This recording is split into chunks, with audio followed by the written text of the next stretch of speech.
A three. A two. A Oh, one. hey, everybody. Welcome to Read This, Read That. I am Jackie Reid. I'm Joyanne Reid. How you doing, cousin? Sister Sarah friend. Oh, I'm having a day, but I see the chat is here. I love that people jumped in so early. Everybody's like ret to go. I So love that, hopefully they'll right? improve my day. I notice whenever you're having a crazy day and we start this, by the end of it, girl, you go into your SNL characters, your voices, and your shenanigans, and you feel so much better every time. This is good medicine for you. Yeah, I need a therapist or another hour of read this, read that. One of the two. I guess this is cheaper. What is Hey, that? You cuz. want to read this, read that daily? Is that what I No. hear you saying? Oh God. I wish I had the time. I wish I had a clone. You If I had a do. clone, I'd be fine because I'd have them do all the work that I have to do. You do. Yes, I've said that all the time. Somebody says, I am echoing. Jackie has an echo. Jackie has an echo. Do you have something open on your end, Joanne, that has me No, echoing? no. It I was hear. me. It was me. I've corrected Oh, it. it was It's Camille. Camille. Okay, that is gone. How about now, everybody? People are like, Jackie's echoing. I can hear that. The Okay, great quiet to see you. cousin that you guys don't see. She's invisible, but she's real. She's not She's imaginary. very Camille is real, real. Yes, very Camille is necessary, real. and very well. Well, Yes. announcements, big thank you. I can still hear myself echoing. You Do don't sound y'all echoey to still hear me. it? Mm-mm. I'm hearing myself, but Oh, I do hear it. It wasn't me. Oh, you know what? You probably don't have noise cancellation on. You have to turn on I noise never cancel. had it on. Oh no. Mm. No, But I don't. I don't hear myself echoing. I'm hearing myself from your. They're saying it's quieter now. People are saying hi, Camille. Camille's getting love in the chat. You deserve it. And they says, "Hey, Camille, we good now?" Says having the time of my life, 2008. A return visitor. We love having the time of my life, 2008. I We've seen you love that. before. Let me look I at think noise. having the time is in the book club. See, I've got echo cancellation on. Ooh.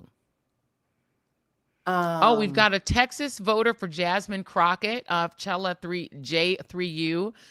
Yeah, I'm glad you did because today's election day and this is it. Our soror is standing for yeah, election today, and this is it. It's winner take all tonight, and between her and so Talarico. So it'll be between her and interesting to Tallarico. see who wins that because it is. I don't think anybody like what tea leaves have you been reading, Joanne, to say who's going to be in the lead. It seems like it's a toss up to me. It seems like it's a toss up. The betting odds have shifted toward Tallarico. Jasmine has been leading the polls all the way through the race because she had much higher name recognition. She's known nationally, and Tallarico was virtually unknown outside of his district up until basically he got on Colbert. And he'd really only been known to like, white progressives kind of knew him. People who were in the liberal Christian world knew him, but everybody knew Jasmine because of bleach blonde, bad built, butch body, and all of her clapbacks. So she was leading because polls are mostly name recognition. But now the polls have basically they've been even in the polls. They have different bases bringing into this. From what I've seen of the early voting numbers, Black women are voting at the highest rate, but Hmm. white voters outnumber Black voters, kind of, and Latino voters, younger Latino voters, are voting heavily in the Democratic caucus. We don't know which way they're going, but Yeah, Jasmine Crockett had been polling higher among Latinos, including young Latinos and young voters. He polls higher among white voters, um, basically white voters and like independent leaning sort of voters. So we'll see. But I know that he raised like a gazillion dollars after he was on Colbert, and yeah. he's put it basically all on the ground. And ground generally wins campaigns. Fame and social media prowess don't typically win, but sort of Mhm. the bet here is whether she's a very online campaign, a very social media driven campaign, and his is a very ground game, door knocking driven campaign. So we're going to run the experiment of which is going to be more successful. I think all Black women are rooting for Jasmine. I think it's very clear that the Blacks and Black men are voting at high rates too, and I would assume those are all Jasmine votes. The Yeah. Latinos, I think, could be split. There's also some rumor mongering that Republican voters are game playing in Texas, that instead of voting in their primary, which is Cornyn versus Paxton, a criminal, and a third guy, a lot of Republicans, at least the rumor is, they're voting for Tallarico in the Democratic primary because part of their goal is to get Jasmine Crockett out of the public square. So there's some poo-poo games going on. Glamour Girl 98 says that Colbert show was strategic. Yeah, I've No, I been mean, it was strategic in behind the the sense that if I were running for Senate, I would go on Colbert too. You know what I mean? Like, it's strategic in the sense that, when I had books, I went on Colbert. Like, Colbert is just a really popular place it was smart, very strategic and smart. And what happened was because because the FCC is so reactionary and they're so venal, they took the bait and warned CBS about having him on, and it's not the appearance, I think, that really helped him. It's the fact that Colbert came out and said, I got pressure from my bosses not to play this on the show. Then It's he put it interesting on that he their kept YouTube. Jasmine Crockett on. So that's the question, right? And so She was saying that there should have been, like, they were saying that she said she never got an invitation from the show. Well, specifically what she's saying is, and this is what so here's the thing where it gets weird. CBS's bosses claim they never banned Tallarico from the show. They claim that they simply warned the Colbert Show that they could draw the FCC to trigger the equal time rules, which normally aren't supposed to be for talk shows. But they said, in an abundance of caution, you should probably have Jasmine Crockett on too, just so that it looks like you're giving equal time. But Right. Colbert didn't want to do that. He just had wanted a book called Tallarico. So rather than do that, he went ahead and pulled the interview off of the main show and put it on the YouTube. Turns out the YouTube one got like 60 million views. So everyone who never heard of this guy Tallarico before, suddenly, because it was only on the YouTube channel and there was the veneer of the Trump administration intervening, that's what blew it up. But why didn't they invite Jasmine Crockett? I mean, know she was on the show earlier. I mean, I know. I'm just kind of putting it out there. I think but it's like, possible that both they of may them are campaigning against each other. Clearly, Colbert is not a fan of Donald Trump. So why not just invite her on the show? She's been on before. She's been on before, but now is more crucial. Not when she was running for Senate. Right. I mean, so she's been on before, but it might have been just internally that was just their booking preference, was they just wanted Tallarico. It could be he's a fan of Tallarico. I mean, he's Canadian. I don't know if he's even, I don't even know if he lives in Texas. I have no idea. But it could be they just he just wanted to invite Tallarico. We don't know. But then what happened was there are some, let's say, progressive, left-leaning, non-Black content creators who have been very pro Tallarico and very anti Jasmine, who've been using that opportunity to say Jasmine was calling Colbert a liar and stoking it, because some of these people like Keith Edwards are very pro Tallarico. So I talked to Robbie Jones about this from Public Religion Research Institute on the Joy Reid show, and here's the risk. There is a growing rift because of this race between white progressives, like sort of Bernie bro progressives, and Jasmine's Black progressives. It's a problem, because it feels like there's a certain group of white progressives who think only Tallarico can win. He would not likely win in a general, but okay, they think he can.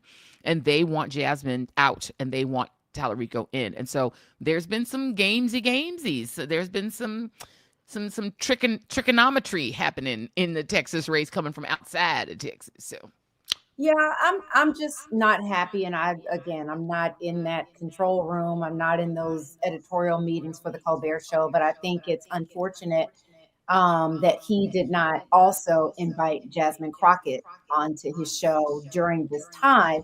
To me, getting 60 million views on a YouTube interview that he did with Tallarico and not giving that. And it's, I don't know if equal time necessarily applies to late night talk shows. I don't think it shouldn't, but so this FCC is applying it both today and night, because remember, it hasn't been enforced. It hasn't been enforced. Because he's about to enforce it on The View. You know that. And so here's the thing that makes it even worse. This guy, Brendan Carr, who again wrote the FCC part of Project 2025. So he's a Christian Nationalist Project 2025 author. He threatened and is already allegedly investigating The View over the equal time clause, which has never been enforced against talk shows because they had on ... Tallarico. So he's trying to investigate The View for having Tallarico on. Then they start making noises that they might come after Colbert over Tallarico, and that's what triggered this whole thing. So the environment that Tallarico has for his dumb luck has found himself in. I don't think he's dumb, but it's just luck. He sort of stumbled into being the poster child for this fake enforcement of the equal time rule, and so he's become a hero to particularly white progressives because of it. So it's helped him a lot. Yeah, but I still don't understand why Colbert did not invite Jasmine Crockett on. All that. I hear you. I still don't understand why they didn't invite her on. They probably just didn't want to. I don't get and that's my problem.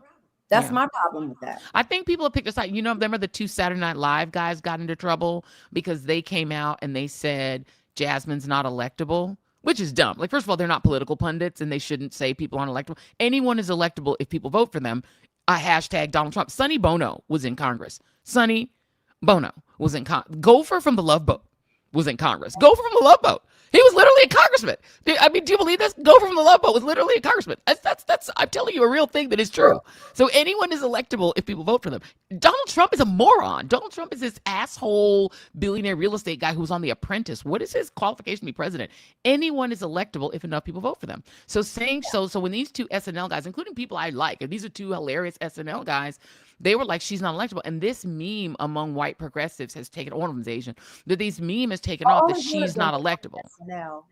The other one, I don't know what he does, but they were talking about that Tallarico. She's not electable. And that he's electable. And I'm like, he's electable how? Because He Beto left O'Rourke, he's not on SNL anymore. he's formerly, I'm sorry, The other guy was ex-SNL. not on SNL. Right. It was X. I apologize. It was 2 comedians, but one of them is, what is his name? Oh my God, he's so funny. But anyway, bottom line being, Bo and Yang, who I love. Bo and Yang is hilarious, but it was Bo, and they had to apologize because they came out and said she's unelectable. But again, first of all, you're not a pundit, you're not a political analyst. Don't comment on politics. Then the new thing is that Jasmine had given an interview to the sister who does the amazing poetry that has a show on Revolt that just won the she just won the NAACP Image Award. The sister, and she interviewed her like months ago. And the last bit of the interview, she asked Jasmine about Israel, and she gave kind of a muddled answer, which wasn't a great, strong answer. And then this right-wing website, this left-wing website called Rogue DNC, which is actually again, white progressive website, posts about it. And Lene Vanee, thank you, Boston Baby. Lene Vanee, who's brilliant, she does poetry and stuff. But she's not a journalist, but she did an interview and she says she's not a journalist. She's a content creator. So she interviews Jasmine. She's an ally of Jasmine. The piece of the interview about Israel starts to go viral because this guy who does this thing called Rogue DNC posts it to try to make it look like Jasmine is pro-Israel. When Jasmine and Tallarico had the exact same position on Israel. They were for defensive weapons, not offensive weapons. They had the same position, but trying to make it look like she's the one who's pro-Israel. And then he tried to defend putting this out of context clip of this interview by attacking Elizabeth Booker, who y'all know Elizabeth Booker, very popular also online person who's working with Jasmine's campaign, doing their social media, and posting like a warped picture of her, like making her into like a crazy looking shape, like, you know, warping her face. And so now all the blacks are like coming for Rogue DNC, who's like, I got an NAACP Image Award nomination. I'm not racist. And it's like, dude, there's white progressive losing the plot, not getting it that's happening around this race. The white progressives are kind of going off the rails on this shit because they're revealing themselves to be not necessarily pro-black. They're very progressive.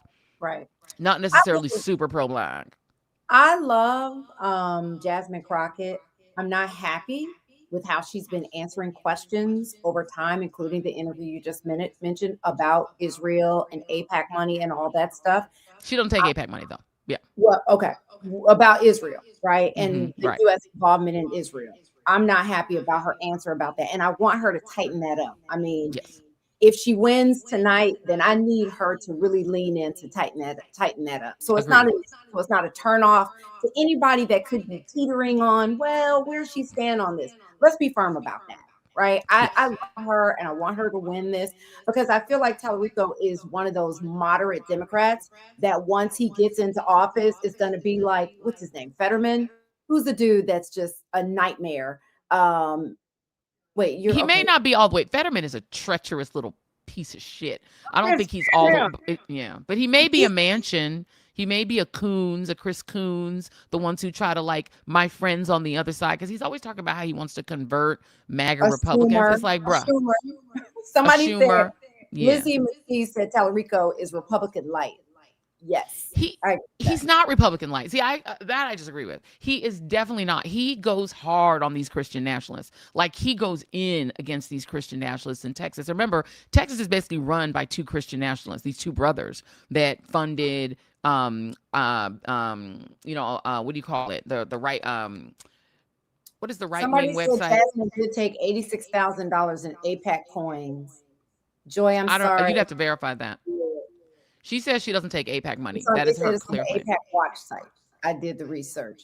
Having the Mm-hmm. time of my life, 2008. Well, we'll look into that Mm-hmm. and see. I hope not. I hope that's not the case. They said it's on where is it? The APAC watch site. Yeah, 86. they keep track of who gets APAC money. And I will say that, I don't necessarily think that she has the strongest answers. So these Doesn't. two brothers that control Texas are called Tim Dunn and Ferris Wilkes.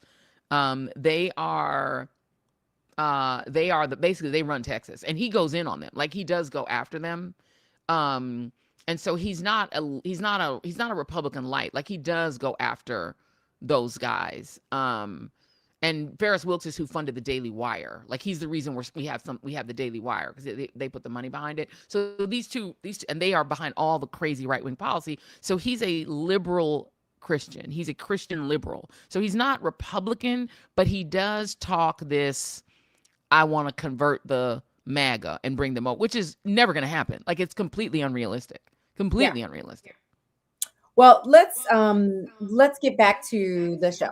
Let's talk about Yes. our book club meeting that happened last night. That was last week. That was amazing with Amy and I Rule the World. It was live last Thursday. We appreciate you guys for being a part of that. We had so much fun. We really got to dig into the book. And we've got another book coming up, a really exciting, a really great one that I think you guys are going to be excited about. I know Joyanne is. She doesn't know the name of it yet, but when I tell her, she's going to scream. We're going to announce that next week. And so get ready for a new book club candidate, or no, a new book for our book club next week. And then we'll take the month and read it, and then we'll have the author on. You guys are going to be excited about this. I don't know why I'm echoing. People keep saying I'm echoing. I don't have anything set up beyond what I set up all the time, so I don't know what's going on. But I do hear myself in an echo. So thank you to Amy, Du Bois Barnett, for coming back and being a part of our show. Well, I have a scarf on because it is cold. I turned the air on today just to kind of, because it's hot in Georgia during the day and then it's cool at night. So sometimes once I get up and moving around, my house holds heat. And so I turn the air on and now it's cold in here. I've turned it off, but it's still cold. And I have to keep it cold for my mini animals who get hot. So what's your wind down? So my wind down is I am on week 9 of Invisalign. Do you have them in right now? I have them in right now, and Tuesdays. This day is actually Invisalign Day. Or the day I put them in is Tuesdays. Right. So and when you put them in, it's like they really hurt when you first put them in. So I'm on week 9. So I have 3 more in my first box before I then go back to see the dentist to see how my teeth are doing. I don't know if they look any straighter. I don't know, but yes.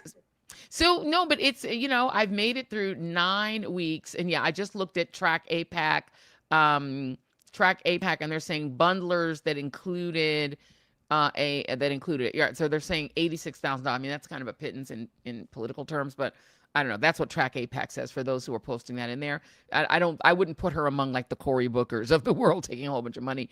So anyway, but yes, I'm in week 9, and yes, last night my teeth were hurting so bad that Mm, like it's like it's getting to the point where they get more tight as time goes on. yeah. So it is really, really, really challenging trying to eat and having like tooth pain. But I am powering through. I'm powering through because it is worth it. I'm It looks excited good. because I actually am starting to see some change. Like I can, it's now the week where it's now getting to the point. Because at first I was like, I don't even see no change. It looked the same. But now I really do feel like my teeth are starting to look straighter. So I'm very excited, and to get into my doctor's office to get an official from my black dentist to find out if he feels I'm doing a good job. So I'm really excited. So my wind down is that I'm in week 9. I am doing better. I'm not drinking Coca-Cola, or not Coca-Cola. I'm not drinking Dr. Mr. Pepper Pibb, today. Dr. I'm Pepper. drinking Hi-O. I like Mr. Pibb too. I'm drinking Hi-O. Hi-O. Hi-oh, I'm putting it in a wine glass so I can feel like I'm having alcohol, like I'm day drinking. But yeah, week 9 is going actually pretty well. Good. It's just, yeah, last night I have to tell you, I was in the struggle last night, man. I was like, I almost need to take these things because when you take them off, it actually hurts more. I'm at the point now, I think I've gone over the threshold where I feel better having them in, because when you take them out, trying to eat anything, your gums feel so soft and sensitive that it Yeah. really, really hurts. Mhm. And so it's just like taking them out actually is worse than having them in. But yeah, I think my teeth are starting to look straighter. My top teeth were always pretty straight. The bottom ones are Yeah. the ones that I'm trying to You can fix. see that little My little spirited tooth yeah, is getting in line, my little falling in snaggle line. tooth. Your little Uh-huh. personality too.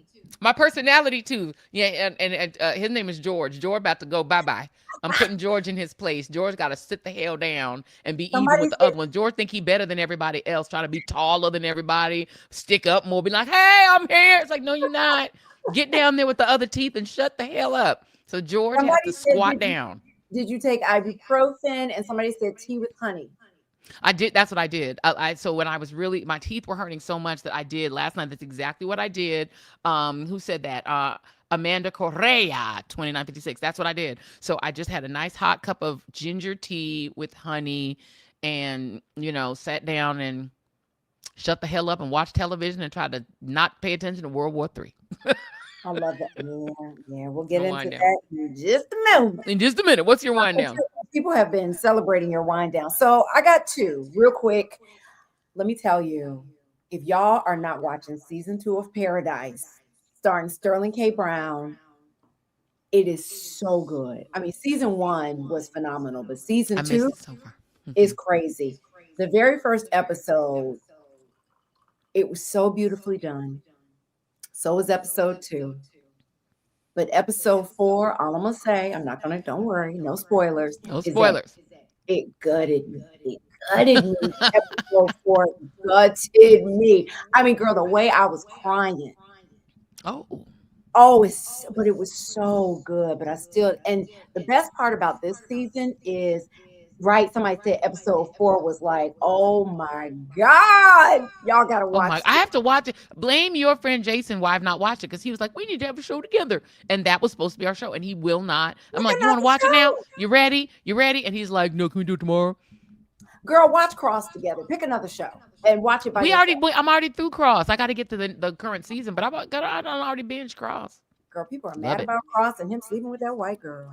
Oh, wait a minute. Okay, I haven't gotten to that yet. No spoilers. Sorry.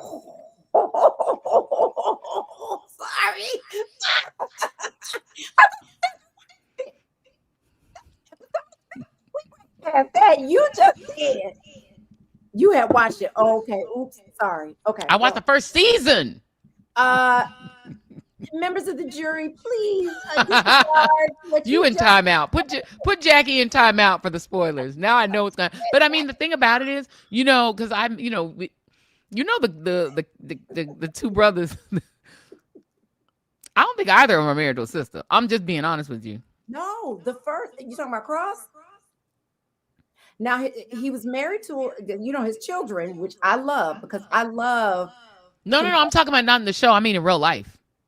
Oh, I don't know The about that. brother who plays the best friend, he used to be in the commercial. He says, "I'm on a horse." He's Yeah, really funny. He's a yeah, really great. They're all very nice people. But I'm just saying, if people concerned about that, y'all don't want to Google people real lives. David or Yellow O got a white wife. Like, don't get me started. I'll go through the whole list. Y'all think all these black men in Hollywood think are married to sisters? They not.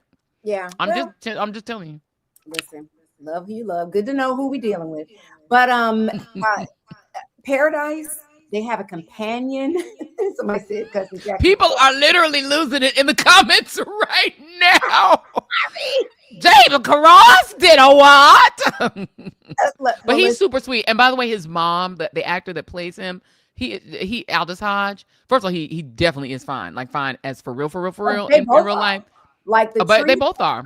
of watching Cross is the fineness that you get, but you also get that back over on Paradise Oh, with Sterling yeah, K. because Brown Sterling handsome too. That's very true. and fine, and you get to see that fineness. But the best part about it is not only is the show amazing, but they have a companion podcast hosted by our soror and his wife, Ryan Michelle Bethay, which Mm. they started this season. So right after you watch the episode, you can stay and watch the podcast, which wraps up which is it's just so good. So my second wind down. So And wait, please, where do you watch it again? Please let people it's are on asking Hulu. where. It's on It's Hulu. on Okay. Hulu. Go on and watch the first season if you haven't. It's a quick watch. I think it's like 8 episodes, but you need that for the setup. The season two, Fair good. enough. Okay. Oh, okay, but you have to go and watch it. It's really good. My second wind down, girl. We might have to cut off. I don't think it's a might have. I'm gonna have to cut off my mother's sister, my aunt, the What? whole family. I'm not gonna let my mother go over her place Oh wait, anymore, do tell. I need a sip, girl. please. So she has ghosts. No. Yes, I'm not letting my mother go Say back over. more. I'm not going over there. I'm not dealing with nobody's bringing that back over here. And I love her, but baby, I don't do ghosts. I do not do. Okay, give me more. I need more. I need more. Tell me. Tell me about these ghosts. She's been having these panic attacks, right? Okay. But she didn't. All we kept hearing was, "I'm having panic attacks. I'm having panic attacks," but we weren't getting the reason why, right? Mm-hmm. Mm-hmm. Says, Jackie, you're being dramatic. No, I'm not. Okay. Mm-mm. So she's having panic attacks. So finally, she ended up in the hospital. And when my mother went to see her, she was like, "What?" She told my mom. She said, "I didn't want to say anything because I knew you weren't going to believe me, or I didn't know how you were going to react. But the reason why I'm having these panic attacks is because I've got ghosts." And Yeah, how are one they of which manifest? one of which she thinks is her son, my cousin, Mm-hmm. who died about 3 years ago. And so how are they manifesting? The white lady.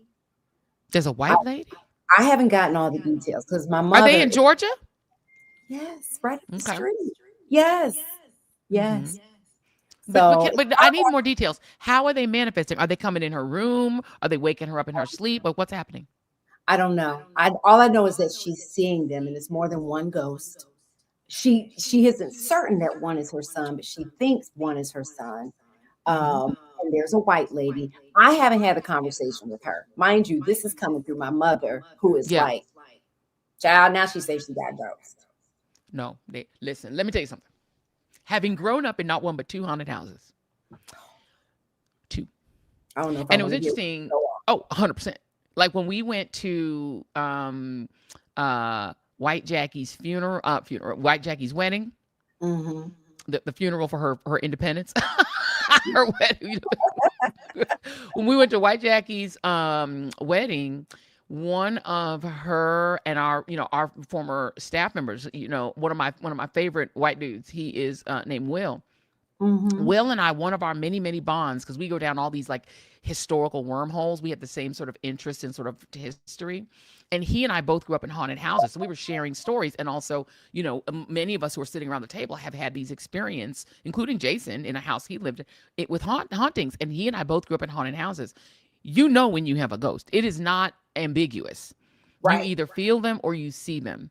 And in the case of the two haunted houses I lived in, thank God I never saw them because I think I wouldn't have been able to sleep in the house. But I definitely knew they were there. Like if I would play the piano, like the ghost in our first house, the haunting was really in the basement. And so if I would go down in the basement when I was a little kid, I'm in like elementary schools. I come home from third grade, and I'm a latchkey kid, because we're Gen X, so we didn't have no mama home. So Right. go inside, get my snack, and I would go in the basement because my sister was always playing volleyball or doing something after school. My brother was a baby, so he was at the babysitter. And so I go in the basement, I would be playing with my dolls. Anytime I'm down there, I knew something was watching me. You could just feel something watching you, and you look up and there's nothing there. Anything you go, you look and something there. Or your toys would be missing. When you go down, they're not there anymore. They're not where you left them. This stuff would happen all the time. I'd be down there playing with my bear, was called Louie Bear. I'd be down there with Louie Bear and my baby That-A-Way. And then one time, baby, when I tell you my baby That-A-Way, I had a baby That-A-Way because you only had little white dolls. My mother tried everything to find a black doll, and the only black doll she could find was this big, tall black doll who had stiff arms and stiff legs, couldn't bend his legs. It was like a tall Barbie that was as tall as me. That was my only black doll. The other one with these little white dolls. My mother hated it, but she was like, she wanted a doll. That's so I had a baby in itself. in and of itself. So I'm literally have a little white baby That-A-Way, and one day I'm down in the basement playing with Louie Bear, playing with my baby, with my favorite bear, Louie Bear. And baby That-A-Way started crawling across the floor, and I did not wind that little bitch up and had that baby. That baby should not have been crawling across the floor. You're supposed to be able to turn baby That-A-Way on like you pull a string or do something to make it walk. I didn't do nothing to that bitch. That bitch started crawling across the floor. I got up, ran upstairs, and never played with baby That-A-Way ever again. I said baby That-A-Way haunted. But And you my kept mother in the thought house? I ran outside and I played outside. I was literally, I'm gonna stay No, outside till but my in the mom gets home. future, like, did you throw her in the trash after that? Yes, I had my mom do it. I didn't touch the doll ever again. I was like, Mom, you can throw that doll out. And she was like, you wanted that doll so badly. And I'm like, I don't want it no more. And she's like, why? I'm like, ghosts. And so my mom thought that the idea of our house being haunted was so funny that one Halloween, I promise you, my mother decided we were going to do a haunted house for the community. And so she dressed up as a sheet ghost. And sheet ghosts are the scariest ghosts to me of all. Sheet ghosts are terrifying for me. So she dressed up as a sheet ghost, and she was in the basement. And the house was a single story, and then you go into the basement. So the way that the little haunted house worked is you walked in, we had a bowl where you put your hands in, and it was brains, but it was spaghetti. So we bought some soft spaghetti. They're like, oh, brains. And then you walk through, and you had all these different like haunting things. We had a bottle, a thing of eyeballs, but it was grapes, little grapes with a little eyeball stuck on. My mother was very creative. And then you go and you see eyeballs. We were all little kids, right? And then you go in the basement, and you go down, you walk down the creepy dark stairs to our haunted basement. And when you got there, my mother is sitting down there with a cane under a sheet ghost, just going, and everybody goes, ah, and they run upstairs. So we did this one Halloween because but our house was literally really haunted for real. But it was a fun Halloween. Fast forward till we finally moved. My mom got a better job. We moved to the nicer side of town. So that was when we lived on the working class side of town where all the white people were. Because, in Montbello, it was upside down town. Like it was white flight that created Montbello, and it was majority black. But the whites who didn't have a lot of money still lived on the working class side because they couldn't flee. So they were where the white people were. So it was like more black, but a lot of whites. Then we got a better job. My mom got a better job. We moved to the other side, which was almost all black. Judges, doctors, military people, bigger homes, 2-story homes, everything. That's where all the blacks were, right? So now we live over there. How do we move into another haunted ass house? Now this house, the haunting was really on every floor. And we had when we lived in the first house, we had a little dog named Peaches, who was like a little tiny little scraggly mutt. When we moved over there, we got a second dog named Brandy, who was a giant German Shepherd, like big, like a house. And when I tell you, dogs know ghosts. I could not drag, and we weren't allowed. My mom was Caribbean, so they didn't believe in dog in the house. So with the dogs, we had a back porch. Okay. She didn't believe in dogs in the house. The dogs lived in the backyard. They lived in a dog house in the backyard, and we had a covered porch. Okay. Cool, we had a cover. They were safer because there was no ghosts out there. So they were in the covered porch, and they weren't allowed in. But I was an animal lover like you when I was a kid. I used to think I was going to be a veterinarian. I loved animals so much. So I would sneak our dogs into the house while my mom was at work. She had 2 jobs, sometimes 3. So she went home. So Joy would sneak the dogs in the house, and my sister and brother were all in cahoots, sneaking the dogs in the house, letting them play in the house, and then we would have to clean up before my mom got home. So one day I'm trying to get Brandy to come downstairs with me because every time I would play the piano, our house had 4 stories: an upstairs, a main floor, a mezzanine floor, and a basement. Big. It was a big house. Not big, but tall, big for Denver. And so my dog would come in the first floor, and when you try to pull him through the kitchen down into that floor, he wouldn't go. You couldn't drag that dog downstairs because he knew something was wrong. Because when I would be on that mezzanine floor where our piano was, I start playing the piano, the room would get ice cold. When I tell you the temperature would drop, Did and you I see could your feel breath? and I could feel something watching me if I Could you played. see your breath like that Yeah, kind of cold? not to your breath, but so when cold where almost you could see your breath. I mean, it would get cold, and then as soon as I would stop, it would warm back up, and I could feel this thing watch me. But I had to practice piano because we had piano lessons. Mr. Simmons would kill me if I didn't have my lessons done, so I would have to practice. And I was always the first one home because June always was doing her June things, and Orrin was a little kid, so he's running off with his friends, and I'm always home alone a lot, and I would have to deal with these ghosts. And then at night, we would sleep on the top floor, and me and my sister shared a room. My brother had a room at the end, and then my mom had a room here. It was a long hallway: bathroom, mom room, Orrin's room, me and June's room. And then the stairs were here. You come up the stairs every night. I'm telling you, Chat and Jackie, I would hear steps come up the steps. Everybody's asleep. Stop outside my door every night. I would sleep with a Bible under my pillow. I would pin myself under. And when Will and I were bonding about having ghosts, he was telling the same story, how he would hear steps come into his room, but his would come in his room. And he would pin himself under. And he and I both grew up exactly the same way, pinning ourselves under the covers with a Bible, praying that thing did not rip the sheet over off our heads. I promise you that. And one day that thing came in my room. I heard the steps come and stand over my bed, and I just stayed in the bed praying all night. I was so scared. The next day I told my mom, this house is haunted. And she said, no, it's not. I said, yes, it is. And she just said she didn't believe me, but I know she did, because she just didn't want to scare us. But I think she knew it was haunted. Our house was haunted as hell. So your mama's sister, is it her sister? Yeah. She had that house haunted. You need to get the Mocha Jumbie Man in there and get that ghost out. Get the Mocha Jumbie Man. Let me say, I will never come to your home.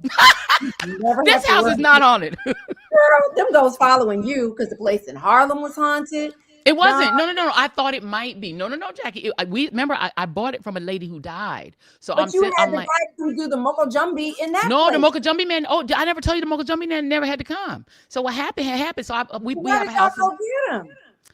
That goes. It's not haunted.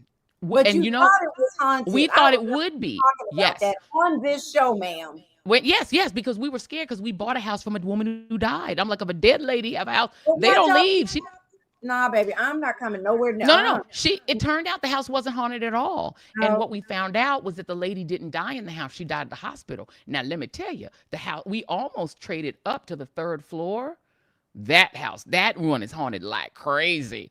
We went in there, and Winnie, the daughter, she can feel them more, and so Jason, they're very sensitive to it. And so she spent the night there. Jason said that the Harlem place. They were concerned it was haunted. Trick me to come up there.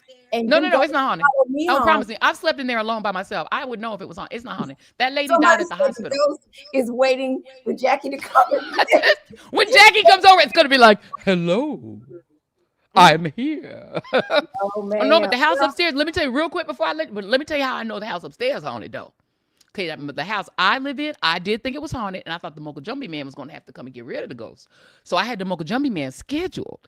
But then, of course, I called I called Miss Kim, the bestie, and I said, look, girl, I got to get the Mocha Jumbie Man to come in. I don't want to move in this house until I make sure it's not haunted.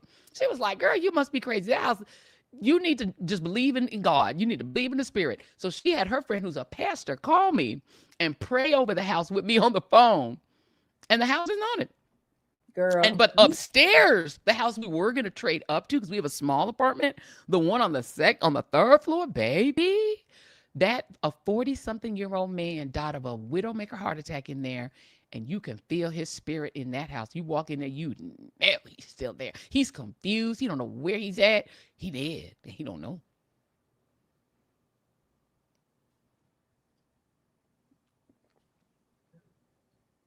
When I tell you I will never, ever, because you like that little boy in The Sixth Sense. You got ghosts coming around, girl. No, but no, they're coming around you too. Obviously, your mama's sister got them. Oh, not in here. That's over there. That's her. Where she lives. I don't know. I've known her for all my life. I've never heard her talk about ghosts before. Nobody in my family has ever talked about ghosts, seeing ghosts, encountering ghosts. You live Never. in the South. How What? all of the South is haunted. I got people all over. My mom's from Philly. I got family in all over the country. Nobody has ever talked about ghosts like your family, commonly living with ghosts, dolls missing, moving around, and you talk about it too common, like it's Yeah. just too normal. No, but Oh my no. God. Jason grandma's house was so haunted. When I went one time, I went to go visit her during the holidays, and Jason was in London, and I slept right in the bed next to her. And she said, "Run, go upstairs to the room." I said, "I'm not going upstairs in your haunted house. I'm sleeping right here under your bosom. You better move that booby out of the way and let me sleep under it." She was like, "Mind you go upstairs." I said, "No, See, Mrs. that's Gordon, why you got insomnia. That's why you I'm can't sleeping sleep. upstairs. I'm You sleeping can't down here sleep. with you." You can't sleep because them ghosts She was like, keeping "My you mom." up. I just held her. You can't sleep because those ghosts are keeping you up. That's why you have insomnia. And people ask, "What's the mumble jumby man?" Not the mumble jumby man. It's the moko jumby man. Moko jumby. Well, what is it? It's they come and they put roots down to get rid of it. It's a Caribbean thing. They got to get rid of them. They come and they just moko jumby them and go. It's an African thing. It's the So the moko jumby, the African one. Then you got the Caribbean ones that come and get the juju man or whatever you call it. The Why you moko not jumby. calling a priest to come do an exorcism or something? Or you can get a priest. You can get. But see, here's That's the the thing. house. I don't want to. Here, let me tell you something. You guys have watched The Omen, right? What you Yeah. don't want to do is get a Catholic priest to come do the power of Christ compels you. The power of Christ compels you. I feel like that makes them stronger. Have you ever noticed, like when you watch these movies about like a haunting or like somebody who's possessed with the devil, the Catholics come in there and they do the power of Christ compels you, and then I feel like it gets worse. I don't think I would call a Catholic priest. I feel like they are, Girl, the occult floats around Catholicism. You know, I was Catholic since I was 6, so I can talk about them. see, now you're Catholic? See, No, I was as a No, kid. My father's no, African. I All would never Africans, come they're to either your house. Now Muslim you, or Catholic. I forgot about the Catholic thing. For a minute, yeah, for like 6 years. That was long But enough. probably still. And so, you said that's why. No, That's every long time you enough. watch those movies, the Catholic priest comes and says, "The power of Christ compels you." And the ghost says, "Ha ha ha ha," and they get stronger. Somebody said more like menopause and not. Girl, we will forever be virtual in this podcast. Nope. You and your ghost can stay. Come on over. No, I'll ma'am. protect you. No. You scared? But your auntie has them. You gotta get them out. So you need to I'm gonna get you a Mokajumbi man, and the Mokajumbi man's gonna come over, and they gonna get him out. Girl, I'm gonna get me a good Bible fearing priest, not priest. Get you a black pastor. You know, A because you black can pastor? run them. You know, you can run them. I know of a lady that Jason family know, and she had them hauntings in her house, and she's a hardcore Jamaican Caribbean. You know, Jamaicans just run them out. They scare the ghosts away. They run them because they're so hardcore. Like Jamaicans, they just scare the ghosts away. Let me tell you something. Let me give you a bit of advice.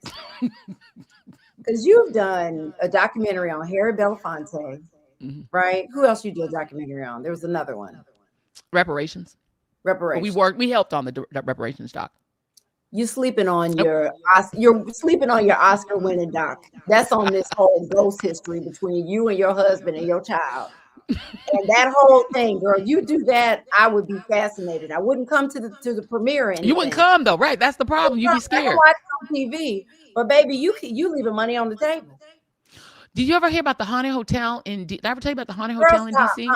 I don't want to hear it. It's enough. Because I'm gonna start having nightmares. It's too much. I saw that one. I saw it. I don't even want to hear it anymore. No. The whole chat is like, make it stop. I know. And people, let me wait. So somebody turn down the volume until you stop telling all them ghost stories. Let me let her know she can come back. Come on back. You can come back. Y'all don't want to hear about the ghosts in the hotel? Okay. No, it's enough. Some people in the chat want to hear it. No, because I'm gonna have nightmares. No, Never too much. mind. Don't worry. No. I'll warn you before you try to stay there, because there are several very haunted hotels in DC, but also the whole South is haunted. Baby, you live in the South. You know the whole of the South. Go to Mississippi for 5 minutes. Down in Georgia. Yes, there are. Yes, there are. There was slavery. Anywhere there was slavery or indigenous people. Here is haunted. Oh, yes. Yes. Cursed. Not just haunted, cursed. Yeah. Cursed. No, Lake Lanier is cursed. it is. Uh-uh. Cursed. Yeah, people were in the chat saying yes, the South is haunted because you were saying it Very. wasn't, but it is. No, I no, I believe. said the South is, I said, oh, the whole of the South is haunted. Yeah, All it of the is. South, every Southern state, because how many slaves were massacred there and hung and, you know, Enough. and yeah. Enough. Enough. And also Enough. them indigenous people. That's why Denver, where I grew up, I'm telling you, because they don't slaughtered all them indigenous people and put houses on their graves. That's why my houses were haunted. That's some indigenous haunting. You too Yes, excited about these ancestors. ghosts. You too excited about it. Mm-mm. I'm just realistic. I just know they real. I know we share the universe with them. We share the universe with them, and we just have to adjust ourselves accordingly. So I'm gonna send them ghosts at my aunt's house to your house. So send them over here. It's so welcoming of The them. power of Christ compels you. I'm gonna The get them a power of flight. Christ. I'm gonna get them a flight up your way. They don't need a flight. That's the funny thing. They don't need a flight, baby. One, you're like a dream come true. Two, remember that. We don't like him no more, but that was a good video. Was it a ghost video? No, remember they were all ghosts because you don't remember the video of Cuz One, the Brian McKnight video where everybody on the plane it crashed and everybody was dead. Oh girl, I forgot that. Was it a crowd? Yeah. I saw that. Hit the whole conceit of the music video is that the plane had crashed and everybody was dead.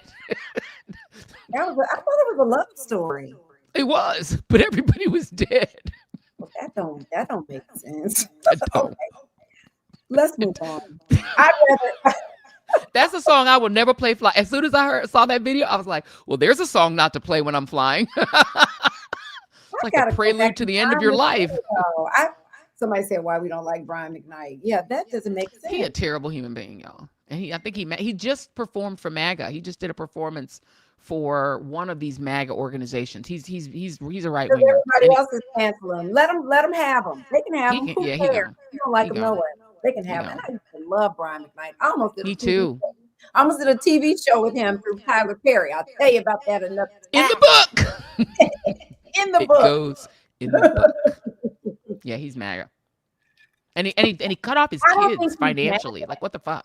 I don't know if he's MAGA or not, but I think that since the Black community has pretty much canceled him and he can't really get a lot of bookings, I think that he has to make the money up there. He might be MAGA, but I haven't seen any proof of that. All right. Let's talk about Christy Blackman said, Google it, he's trash. Leslie Young said trash, all caps. Yeah, he is absolutely trash. We don't know if he's MAGA because we like MAGA. to deal in facts here. We don't know that. Do you know he's MAGA? Mhm. No, you don't. I don't even believe that. Like a dream come true. I just want to be with you. 3. You are super. See, look at you. You're laughing already.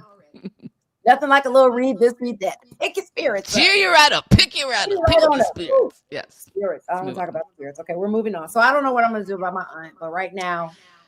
Don't cut her off. I think the thing is you can't, I think to finish this wine now, which we never let end, you can't cut her off. You guys got to intervene. You got to help her. You got to mocha jumby them ghosts out of her house because otherwise she'll never have peace of mind. And if she ever visits you, she might bring them over with her. She's not coming over here.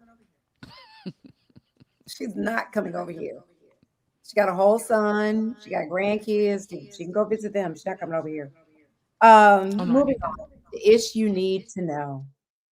Charger. Go in my office. I don't need a charger. Oh. I need to unplug. Hey, baby girl. Oh. See how I didn't say your name. I'm not saying her name. That's my. Okay. Ooh, your audio went down really low. Can you hear me okay, Joanne? Yeah. Something happened. Do y'all hear that with her audio? Or is that just on my end? Sounds good to me. Camille, how am I?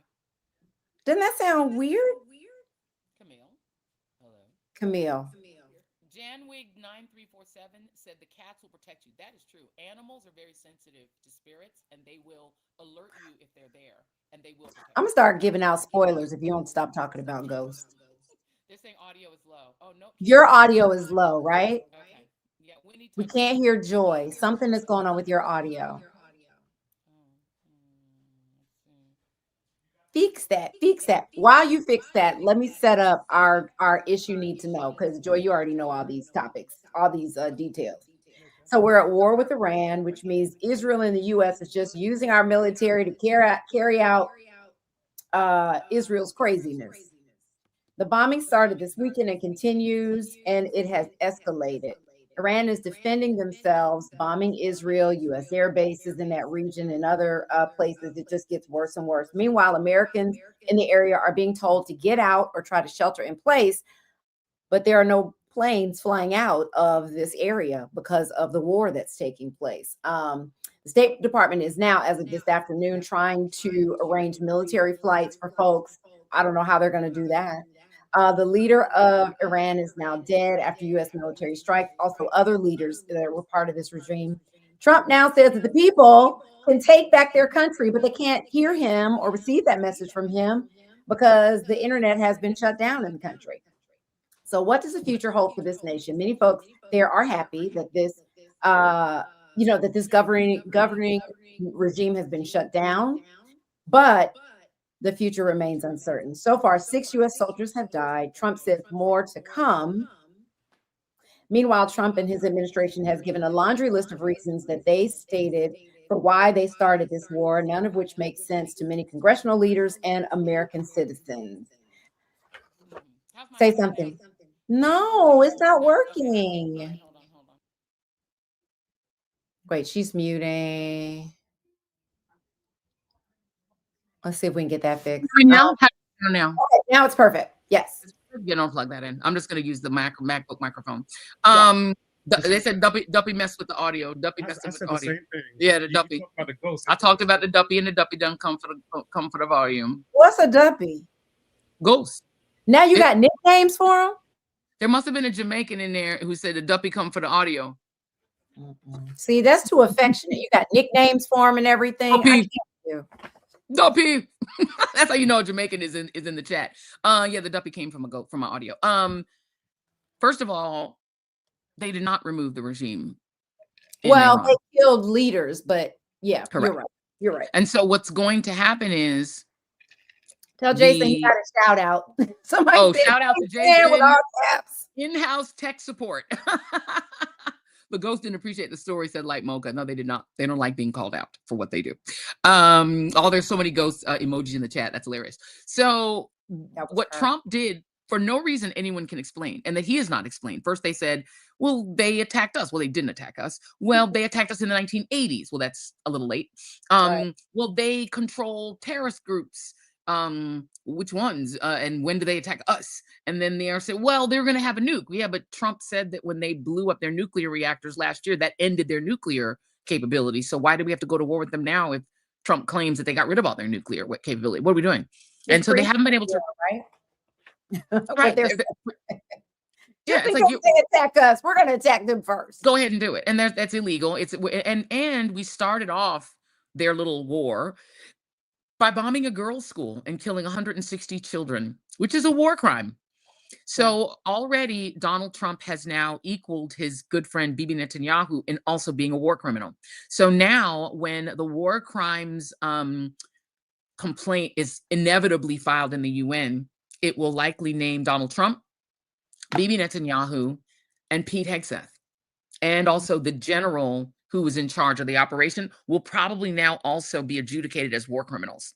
And there's nothing we can do to stop that from happening because Bibi Netanyahu is also not a signatory to the International Court of Justice, nor is the United States, because we pulled out of it prior to the Iraq war because we knew we were going to torture people.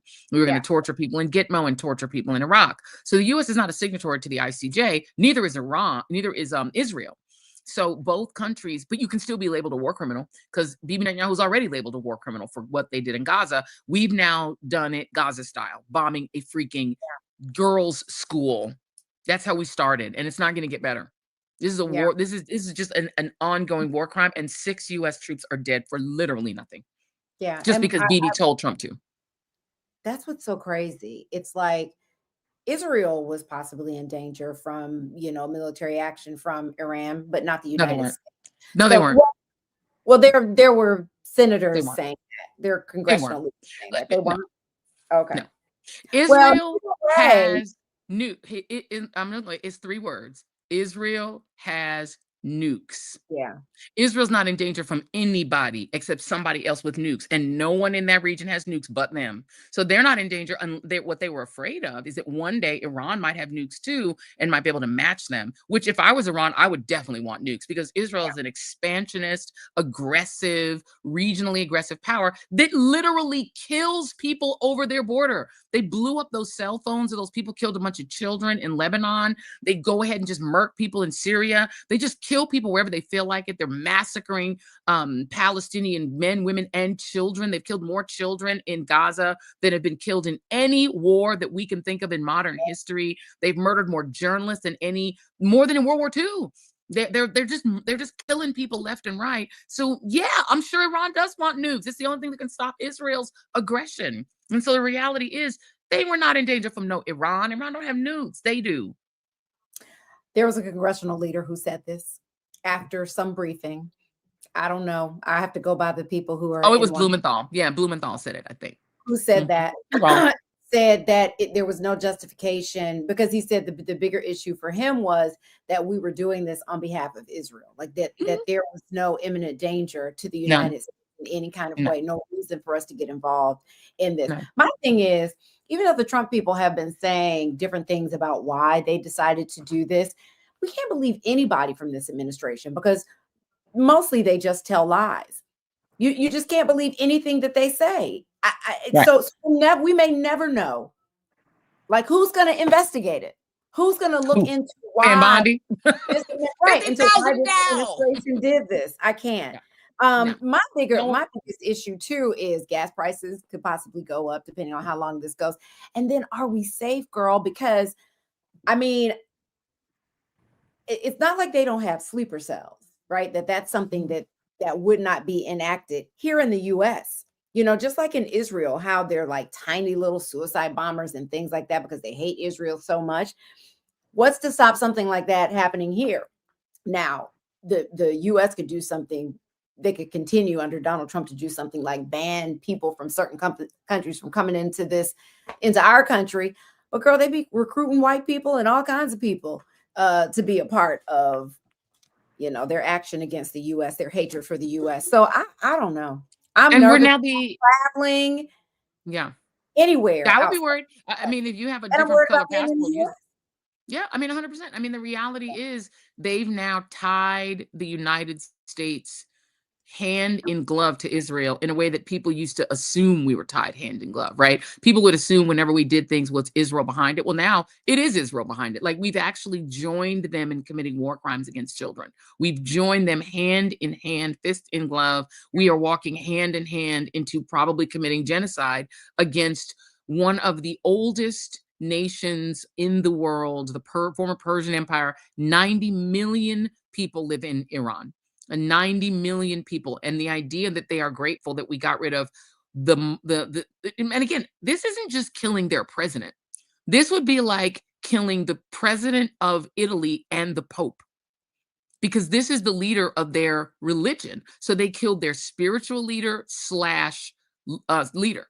And what's going to happen is the Islamic Council in Iran that chose him after the first Ayatollah, that was their original Ayatollah after the 1979 revolution, he died in 1989, and this guy took over, Khamenei. They're just going to pick a new one. Yeah. Like, it's not like now they're going to become a democracy and elect who? Like, they don't have our system. But it wasn't why Donald Trump did it anyway. No, he's out there saying, oh, you know, the people can now take their country back and all that kind of stuff. They don't have any kind of organized resistance to rise and do that. And then, like you said, the people, just because you kill the leader doesn't mean that the roots aren't still to the organization. Right. And what is the U.S. going to do to make sure that the people have their way and get some kind of democracy in place? He's not going to do anything. The only way you could do that is how you did it in Iraq. And you know what that requires? Boots on the ground. He doesn't care enough about that to do it. He doesn't. But the bottom line is, again, you can't say people rise up. That's not how it works. If you want to fully overthrow the government, you have to put American troops on the ground, and they're not going to do that. So, I mean, they might. They said that they're not forestalling it. They said they might put boots on the ground, by the way. They said they're not ruling it out. So you might have American troops dying on the ground of Iran if he decides there's something Jared Kushner or Witkoff could get out of it if they think they can go and take it over and take their oil. There's a whole lot of, we just did Venezuela, and there's even talk of this being like a two-part strategy to sort of isolate China from its two biggest sources of oil, which is Venezuela and Iran, and then isolate them to force them into the arms of the Saudis who pay Trump. So there's all these conspiracy theories. One thing we do know, though, is Bibi Netanyahu has been to the White House more than any other official in the world and more than most members of Congress. Every other month he comes there and talks in Donald Trump's ear. And I feel like he probably said, look at these Epstein files. Bitch, you better do what I tell you. And Donald Trump said, yes, sir. He's been wanting this for years. Bibi Netanyahu has wanted the United States 40 years. For years, right? He's been coming. He's 40 years. We had old clips of him talking about Iran and how evil it is and how it's a threat from years ago. 30 years. And so now it took Donald Trump to give him what he wants. But see, this is why I have such an issue, this relationship between the United States and Israel. This is why I have such a problem with Democrats, with any congressional leaders, but with Democrats specifically taking this AIPAC money and not coming out strongly against our relationship with Israel. And like I said, Jasmine Crockett wins. She needs to come out talking about this. They all do. They all do. And I have to tell you, and I have a little he's strong on that. He got to do it too. He's very clear. He's done it. Well, he has said now, but I have to tell you, Tallarico has taken money from very hyper pro-Israel groups in the past too. So neither of them is better than the other when it comes to this issue. I'm telling you, their positions are the same. They've both gotten money from pro-Israel interests. Both of them have. And no one talks about his. But when I tell you, I even think the Adelsons have raised money for Tallarico. So let's just not give him too much credit yet. All I know is everyone can change. And whichever of them becomes the nominee needs to pledge that they will take no AIPAC money going forward and that they will not vote for a dime to support. We should not. We are their biggest source of income. We fund Israel's life. They have free health care. The half of them go to most of them free college. We're giving them a better life than we give Americans. They have a better life than we do. Their money. It's our money going there. But see, my issue is not only not taking the AIPAC money, but coming out and saying that what's happening in Gaza is a genocide. Like, you have to say that. You need to say that. Yes. Right? They need to be both of them, either of them. Yeah. And I won't vote for any. And I've heard Cory Booker's running for president. There's all these people want to run. I promise you. For president. I've heard he is trying to sell his book. He ain't gonna do it. A bottom line. You have to have a successful career as a senator to run for president. You sure don't. Donald Trump. I mean, but no, I look at Barack Obama, who was, really celebrated when he was at. He was a junior senator. He was a first-term senator. He didn't have no successful career as a senator. He just got there. He was very celebrated though after that speech he gave at the Democratic National Convention, and that's what catapulted him. I'm still waiting on Cory Booker to do something. Somebody said Cory got married. He did. He said it all. But the bottom line is, I'm telling you, my last word on this, I promise you, I can only speak for Joy Ann Marie LaMena Reid. I will never vote for any candidate ever who supports sending any money to Israel. I think they should be cut off totally. Y'all are so rich. You got your own little version of Silicon Valley. Support your damn selves. Y'all got money. You don't need us. You have all these billionaires pouring money into Israel. We cut them off. I'm usually for foreign aid. Cut them off, because if they keep getting our money, they're committing genocide with it. If you support that, giving them money, I will never vote for you. I won't vote for anybody who takes AIPAC money, pro-Israel, Zion money, Zionist, Christian Zionist, any kind of Zionist. No, you have to be against that and for having a Jack Smith bad guy in the Justice Department that's going to put people in actual jail prison. So if Kamala Harris ran again and she did not do those things, you wouldn't vote for her? Nope. I sure would. And I love Kamala Harris. It has to be hardcore. But this time, but I knew she was better than Biden, but who isn't? You know what I mean? Biden's a whole Zionist. But and I said it very loud, trying to get them to hear me. She had to make a firmer stance on this genocide. And if she runs again, she has to make a hardcore, firm stance on genocide and on Israel funding. And I love her. No, it has to be somebody who says, I will not fund Israel's military, period. period. Defensive, offensive, offensive, open-minded, open-handed, because I like them, because they're my friends. No money. They have to cut them off, push them out to sea and say, you do it. You fund yourselves, because they have the money. They have so much money. They have like investment. They have their own Silicon Valley. They do. Why do they need so much foreign aid? I'd rather give the foreign aid to countries who are developing nations that need us, that need our help. Give it to, an upcoming economy that's trying to struggle to get up off the mat. They are off the mat. They don't need our money. They have free health care. Mm. We don't. Y'all, you guys are now free. You guys are we've stood you up. The United States has supported you for decades to stand you up as a strong nation. You have nuclear weapons, a giant military, an effective police state. You guys are the king of the region. You guys are the boss of the region. You guys kill at will all around the region. You're expansionists. You've taken all Palestinians' land. You've killed the idea of a free Palestine. You have succeeded in all your wildest dreams. You don't need us anymore. You're free. Go be free. You know how the bird has to get kicked out the nest? Get out the nest and fly.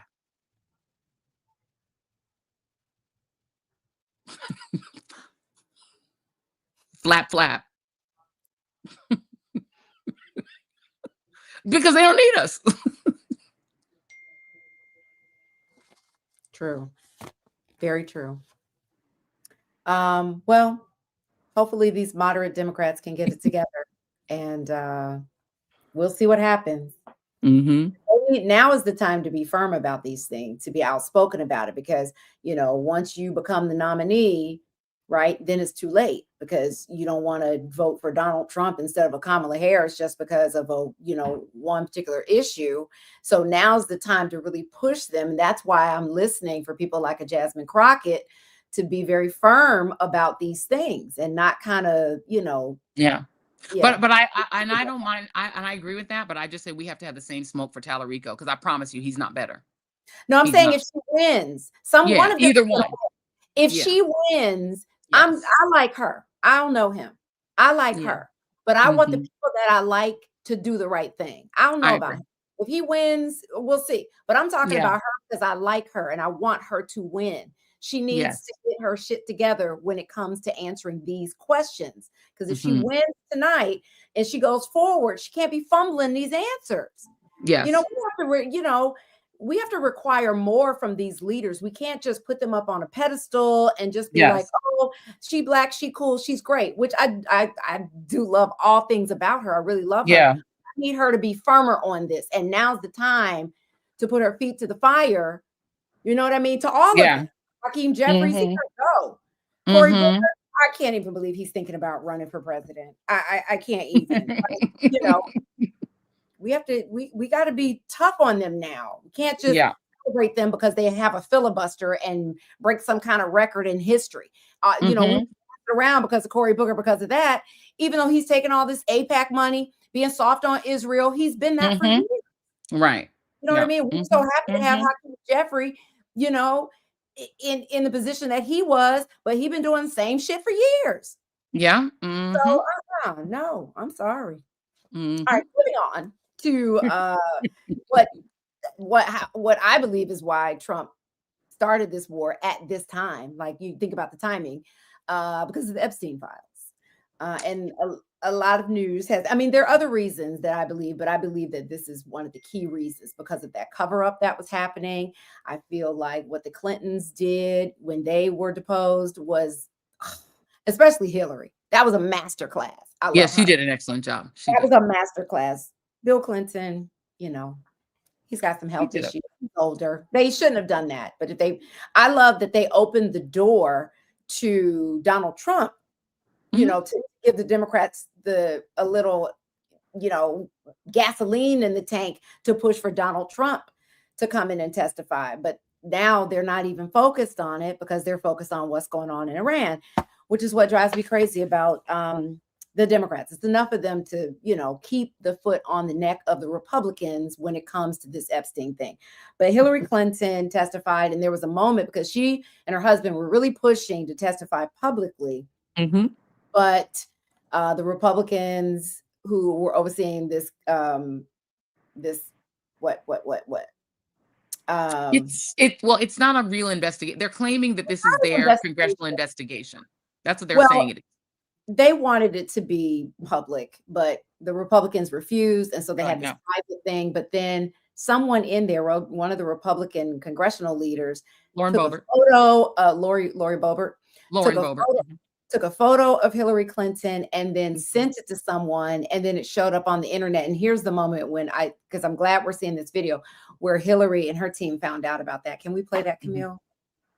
If you guys are doing that, I am done. Can I interrupt? I have There another. are photos that are being released of the secretary as she is testifying from inside this room. Can you please advise me as to whether or not that's permissible and consistent with the rules, particularly given that we have asked for a public hearing? If there are photos that are being released of the secretary as she is testifying, can you please explain how that I'm can done occur? with this. If you guys are doing that, I am done. You can hold me in contempt from now until the cows come home. This is just typical behavior. We will go off the record. Oh, for heaven's So I would like sake. to understand how that's permissible. Before the hearing was, It doesn't Excuse matter. me. We all are abiding by the same rules. I will take that down. Yeah, So I well, would like to take a break at this yeah, moment. So can I just say real quick, Yeah, the woman you hear speaking with Hillary is named Cheryl Mills, a sister. The Black woman. This Black woman is Hillary's lawyer. Hillary rode in there with that sister sitting next to her, and that sister was laying down the LAW law, baby. And Hillary is a bomb-ass lawyer herself. And when I tell you, they were in there like Thelma and Louise burning the house down. You heard Lauren Boebert being like, I'll take it back. So she sent it to Benny Johnson. Benny Johnson is this right-wing podcaster that everyone on the right likes to leak to. He gets all the leaks, and she sent it to her. Boebert is so stupid. She thought that they wouldn't be able to figure out that nobody can see the internet, and that she could just send that to Benny Johnson so she could have a moment. And she's one of the 4 people who voted to release the Epstein files. So she was getting all this praise. She, Nancy Mace, who also went after Hillary, and Massey. And those were and Marjorie Taylor Greene were the 4 Republicans who voted along with Democrats, Summer Lee and what's his name, that were behind it, right? So the Democrats really pushed it, but it was those 4 who provided the votes. And what's his name, Ro Khanna. And so when I tell you they were getting all this praise, but as soon as they got Hillary in front of them, they went into their old typical mode of trying to go after Hillary. Hillary was like, no. She was batting them back, beating them back. Every time they tried to come for her, she said, I didn't call you. Don't come for me. Hillary Clinton laid them out because they just were like, ooh, now we have Hillary in front of us. We're going to talk about Pizzagate. We're going to talk about all of our conspiracy theories we believed in since high school. And we're going to say, it was wild. She was like, I was ready for you bitches. And then when Lauren did that, she said, I'm done. Got up. And Cheryl Mills went, we're done. It was great. Yeah. I wonder why they came back, though. I wonder why they came back because they wanted to finish it. They just took a break. And, Hillary, when she did her press conference, she described that moment. She said that she was going to opt out. But then she said, you know what? I'm going to come back and finish this because they wanted to testify in public. And she was like, they're not going to stop me from saying what I'm going to say. And I'm not always a Hillary fan. There's a lot I have an issue with. She's a major Zionist. Like, she'd probably be invading Iran right now if she was president. But the reality is that lady is not to be trifled with. Okay? Not to be trifled with. Yeah, anybody has been better than Trump first and second term. I just wanted to embarrass the Clintons. I mean, to have her up there, and Bill Clinton. I mean, she never even met Jeffrey Epstein. She never even met him. Never been to the island. And my thing is that they had her there to embarrass her because her husband was definitely in the Epstein files. And I could see them saying that's who we want to depose. But because now I'm like, bring Melania. Bring Melania. Because Melania actually did. But Melania is all up in the Epstein files. I believe there was people saying that Epstein introduced Trump to Melania. Some people say that, and I don't know if if that's true or not. You don't know, but or that he dated her before, or yes. that Epstein dated her before Trump did. She's much more relevant. Hillary Clinton never met that man and this is true because Bill Clinton was cheating. You think he was bringing Hillary Clinton around with him while he was running around? That's the moment I love. No, that's the moment I love. When someone asked her, I know you saw this video, when someone was asking her in this deposition, whether, how did she feel? And I'm paraphrasing about her husband possibly being around other women and girls and groping them and being sexually attracted to. I mean, it was really disrespectful. Like they were trying to get a rise out of her. And Hillary was sitting back. She didn't bat an eye.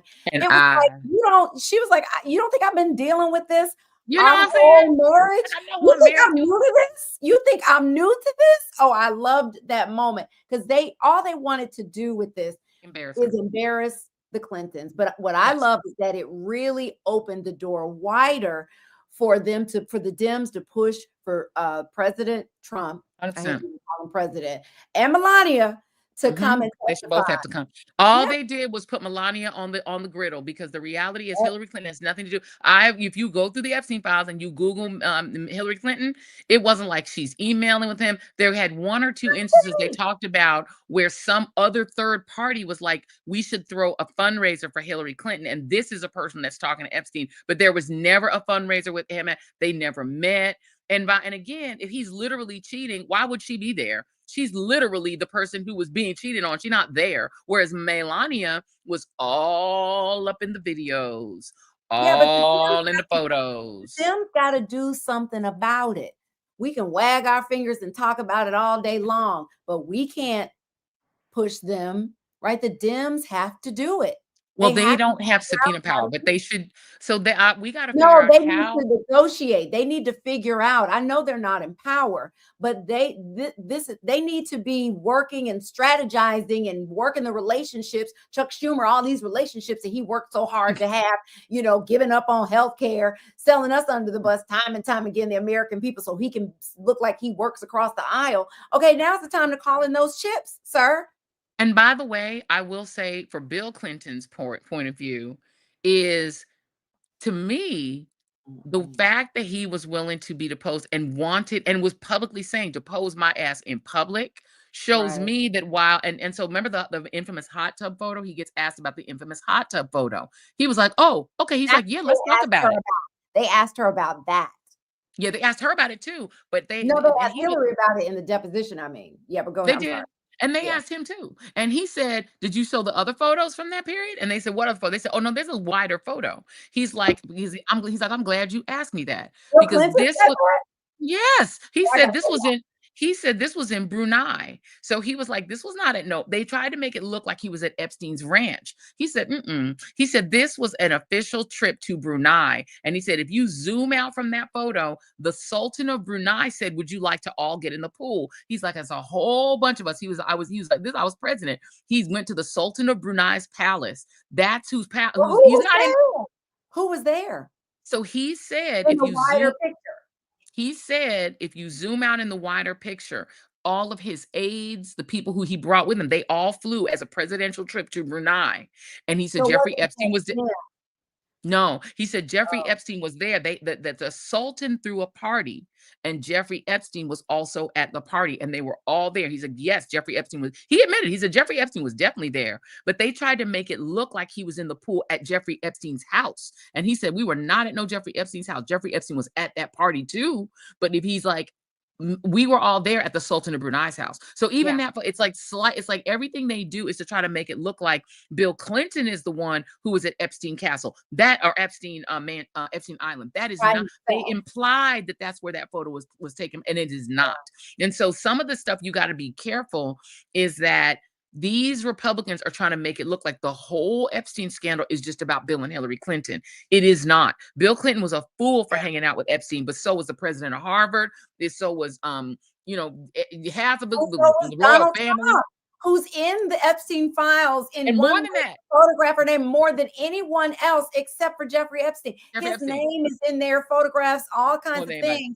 And the cover up that's happening with the Justice Department, not just redacting, but removing files that involve a woman who the FBI interviewed 4 or 5 times, who accused Donald Trump of sexually abusing her and assaulting her and punching her in the face. Punching her in the face when she was a minor. They are covered, like they have been caught. And by the way, documents. And when, that is why the Dems have to, I know they're not in power, But y'all give in on so many things, right? You have all these relationships. And if you can't do it there, do it in the court of public opinion. Get And on by these the way, podcasts out here and if talk. They should be talking about this nonstop. if there were stories of Bill Clinton abusing Girl, children, we'd have heard them already. They looked for every photo they could find of Bill Clinton and Jeffrey Epstein together. One of the photos they show is Bill Clinton with Michael Jackson and Diana Ross and 4 children. They try to make it look like that was on Epstein Island. Wrong again. That was a Democratic fundraiser. Jeffrey Epstein attended it, but Diana Ross, the 2 children with her, which they blurred their faces out to make it look like they were victims, those were Diana Ross's kids. oh my Bill God. Clinton is standing there with Michael Jackson, Diana Ross, and 2 children whose faces are blacked out. Turns out those are Diana's kids, and they're at a Democratic Party fundraiser at which Bill Clinton attended. Well, So we it's know like, black kids no, were not on Epstein Island because they didn't no, like black kids. right. And there were no black kids, right? Black kids. But the most important point to note here, there are this many stories and lawsuits against William Jefferson Clinton claiming that either at Epstein Island or in that New Mexico ranch or at that house in New York, he And he abused a abused. child. There Yeah. is 0 stories about. There are dozens of allegations of and I've read 3 of the suit, which I can't read them on YouTube because I would get demonetized. They're so disgusting. And allegations against Trump are all throughout the Epstein files. There are no such so Bill Clinton is like, come for me, bro. I'm a fool for having hung out with the man. I went to I flew on his plane because he was rich and he was flying rich people and powerful people around the plane. Dumb. He did that. Bill Clinton is dumb for having associated with this pedophile. But there aren't stories of him doing the things that Donald Trump is accused of doing. They want to make it about the Clintons, but show me, because if Bill Clinton was doing it, throw him under the bus too. I don't have no love for the Clintons like that, where I'm going to defend them. I just haven't heard a single story like that. Yeah. Not one. Yeah. But Trump, I can't even say the things that I have read because I would get we would get demonetized because it's so gross, Jack and chat. It is so disgusting. And if there are stories like that about Bill Clinton, bring them to the table because we haven't heard that. We haven't heard that. And they're definitely not about Hillary. Alan Dershowitz was getting massages. Lutnick took his kids to Epstein Island. Who takes their kids? I know. Who takes their children to the rape island? Who does that? Who can you imagine? Someone has a massage table and a dentist chair in his house to take children's teeth out so they won't bite. That has that. He has, and years after finding that out, years after he actually gets incarcerated for child sex trafficking, then you take your kids and your wife, one of whom is 14, to Epstein Island, and then the regime tries to bury the photo. Lutnick, they bury the photo, and then the photo comes out again. Thanks to Midas Touch.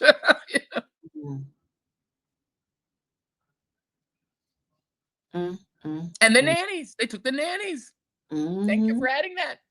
Shella, they took the nannies. What's happening? What's happening? What happened to the nannies? Do the children have stories? See, and here's the other piece. And somebody was saying this morning. I was listening to the radio when I was taking Nala to daycare. I would like to see deposed the doctors. Do you know that there were physicians who were working for Jeffrey Epstein on an anonymous basis, violating HIPAA laws so that he could send his quote unquote girls to these doctors for treatment? And they would take them as a number, not a name, so that he could privately get these girls for what I don't know. And we don't know why. And these doctors who are all violating the Hippocratic Oath were willingly treating these girls who may have been minors who were abuse victims. They had direct access to abuse victims. Why aren't we subpoenaing them? Why are we subpoenaing the Clintons?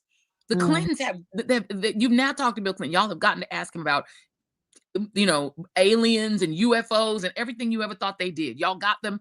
You got them in front of you. You got to depose them on camera. It was their dream come true. Okay, now that you've gotten that out of your system, can we depose these doctors? Can we depose the people who are? I would like to depose Jeffrey Epstein's social planner. His social planner shows up in a lot of these lawsuits where they're saying the social planner reached out to me. I'd like to see a deposition of that person. Who is that person? What's their name? Yeah. Who was his secretary? I've seen his secretary's name come up in some of these cases. Can we depose them? Why on the Virgin Islands was there a lawsuit against Chase Bank related to Jeffrey Epstein? I would like to have the leaders of Chase Bank deposed. Why were you guys settled? Why did you settle a lawsuit regarding victims of Jeffrey Epstein? I would like to have the Virgin Islands governor Yeah. who said, we got you when it came to Jeffrey Epstein's legal troubles. Would the Virgin Island governor like to step forward and answer some questions? Why were you all allowed? Why did the attorney general of the Virgin Islands get fired, or the chief prosecutor, I should say, in the Virgin Islands get fired for trying to investigate Jeffrey Epstein? Why did they fire her? I'd like to see a deposition of that. And Democrats, if you can't subpoena and you can't have subpoena power, you could just hold public hearings and just call these people and say, we would like to talk to you. And then make it public if they say no. Naomi Campbell. I'd like to see Naomi Campbell subpoenaed. That's somebody more relevant than Hillary Clinton. I'd like to hear what she has to say. What does she have to say? What was she doing? Well, if you are just joining us, you guys, this is a live episode. Read that. We got some good stuff. We talked about some stuff, so be sure and go back and watch the beginning. But just coming up, give you an idea, because we're going to talk about this Warner Brothers merger next. We got the NAACP Image Awards coming up. We're going to dig into that. So expect a long conversation on that. Walter Johnson, Mr. Tendernism, we're going to get into that. Cheryl Salt James, who's around saying everything is demonic. And then we're hoping to get into this T.I. 50 Cent beef. And then we're also going to give some love to Tiana Taylor. So y'all stick around because we got a lot of stuff coming up. All right. So let's talk about this merger situation. So Netflix has pulled out since we last met here on Read This, Read That. And so now it looks like Warner Brothers will go to Paramount Skydance. A lot of foreign investors, interestingly enough, I was reading part of this deal from Saudi Arabia, Qatar, and Dubai. No, I'm sorry, not Dubai, Abu Dhabi, leaving many wondering if they will have influence over the contents of programming like CNN is going to be a part of this deal, HBO, and more. Now, Skydance, for those of you who don't know, is controlled by David Ellison, whose billionaire dad is close friends with Trump. They already own CBS. Elizabeth Warren is among many who are concerned that this represents a handful of Trump-aligned billionaires taking control of major media outlets. I couldn't agree more. And this deal actually violates FCC policy and federal law. But the FCC chair is a Trumper. He's that guy you were mentioning earlier who wrote, about what the FCC was going to do moving forward in the Project 2025 document. So there's nothing to stop it from happening. No. So CBS, CNN, the Washington Post, and they're also going to combine the first and the third largest owners of local TV stations across the country. So they're going to own all of that. And this is why, girl, but I can't. I was going to say, this is why I'm trying to get my youngsters to go into independent news, because I don't know where there's going to be room for you in mainstream news media. No, and I'm sorry for CNN. I feel like CNN will go the way of CBS. It's unfortunate. These people are ideologues. Hold on one second. Let me turn your TVs off. No. So let me put up Sanderson 3312. You done drawn the eye of Sauron on yourself. We are friends. We interrupt each other constantly. That is what we do here. Let me show you the door. You're telling me not to how to be on this show. Don't do it. I promise you. You will get blocked and be blessed. I'm not having that. So Anderson 3312, pull up now. Pull the fuck up. Go on. You were saying. People think they can make sneak a little slime in the comments and think we don't see. Don't come in here telling me to shut up. No. On your own show. Come on now. Fucking show. Fuck that. We don't do that. We don't do that. No, Bobby Julo. No. Clock it. They said clock it. That 65 said clock it. Yeah, She's we don't gonna do get that. interrupted. I'm gonna get That's what we interrupted. do. We interrupt each other. It's We what talk we over do. each other. We're like We're two cousins. friends. Don't come We, here with we that bullshit. oh no, and don't even if we was in the same room, we'd be like, and then another thing. And that's how we that y'all, Oh, that's how we roll. That's how we've always rolled, try. It's a uh, conversation. It's not a panel discussion. So yeah. no. They said, bloop, don't mess with, don't play. Caramel Candy got it. She got it. Clock it. You must learn. I learned today, as they say. But go on, please. Somebody having the time of my life said Kathy Hughes sounded the alarm when Michael Powell was ensuring that multiple stations could be acquired by one entity. That is very true. We have a problem. And these people are ideologues. These people, that Paramount Skydance people, girl, they are Zionist, extremist, right wing, pro MAGA. So that's Washington Post gone, CNN gone, CBS gone, Warner Brothers gone, and Paramount. It's unfortunate. It's unfortunate. It It's really is. unfortunate. What we Yeah, gonna but do? it's gonna go through. How much longer do you They think said, it is? don't try Jackie, try Jesus. They said, try Jesus, not me, because I throw hands. Don't piss me off. Not today. Not Oh, and today. somebody was asking a long time ago what I was drinking. Yes, I have a big jug. Oh, you didn't say what you were drinking. I didn't. My cycling frog, girl. I love this stuff. Oh, The wild it cherry. looks very yummy. Yummy. My THC girl. That's my Yummy. THC kicking in. That's a T. Yeah, you don't got her high. You don't call her when Somebody she was else. Quit cussing, Jack. Okay. just playing. She said she didn't want to she didn't want to try Jesus. Try Jesus. You got to try Jesus. Don't come here. She said Tallahassee women don't play. Excuse me, Mr. No, Jackie's not from Tallahassee. She just drives there going off of the road backwards or whatever. Like she drives there backwards, but she's not from there. Apparently, I'm the only one who backs up on the shoulder of a road. But the people of Tallahassee have been saved. Jackie's driving 5 days a week. It's not a thing.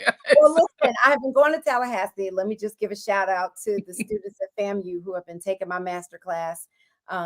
We had a great time with Torre last week as our guest. April Ryan nice. First week, and I have other great guests coming up. But I'm teaching a master class to the journalism students at FAMU, and it is trying to encourage them. It's all about independent news media, and really trying to make them lean in. And if they're planning to go to the ABCs and the CBSs and the CNNs, to go in with their eyes wide open, but have a plan and consider going to work for independent media from the jump. There's so many, so many of us out here, and even more established like Vice and Axios and so many, so much to choose from.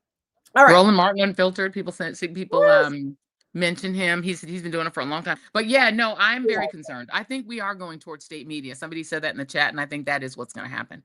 We are unfortunately, and we're in an autocracy. I mean, I hate to break it to folks, we're in fascism, and fascist autocracies always want state-run media, and most of the media is owned by oligarchs who do business with the administration.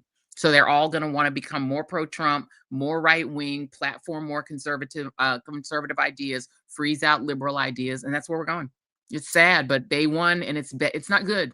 But I think if it was me, I'm leaning into supporting Netflix, giving Netflix more support, because it might wind up being the only place we can see our people who look like us, because they're eventually going to rid themselves of what they see as DEI.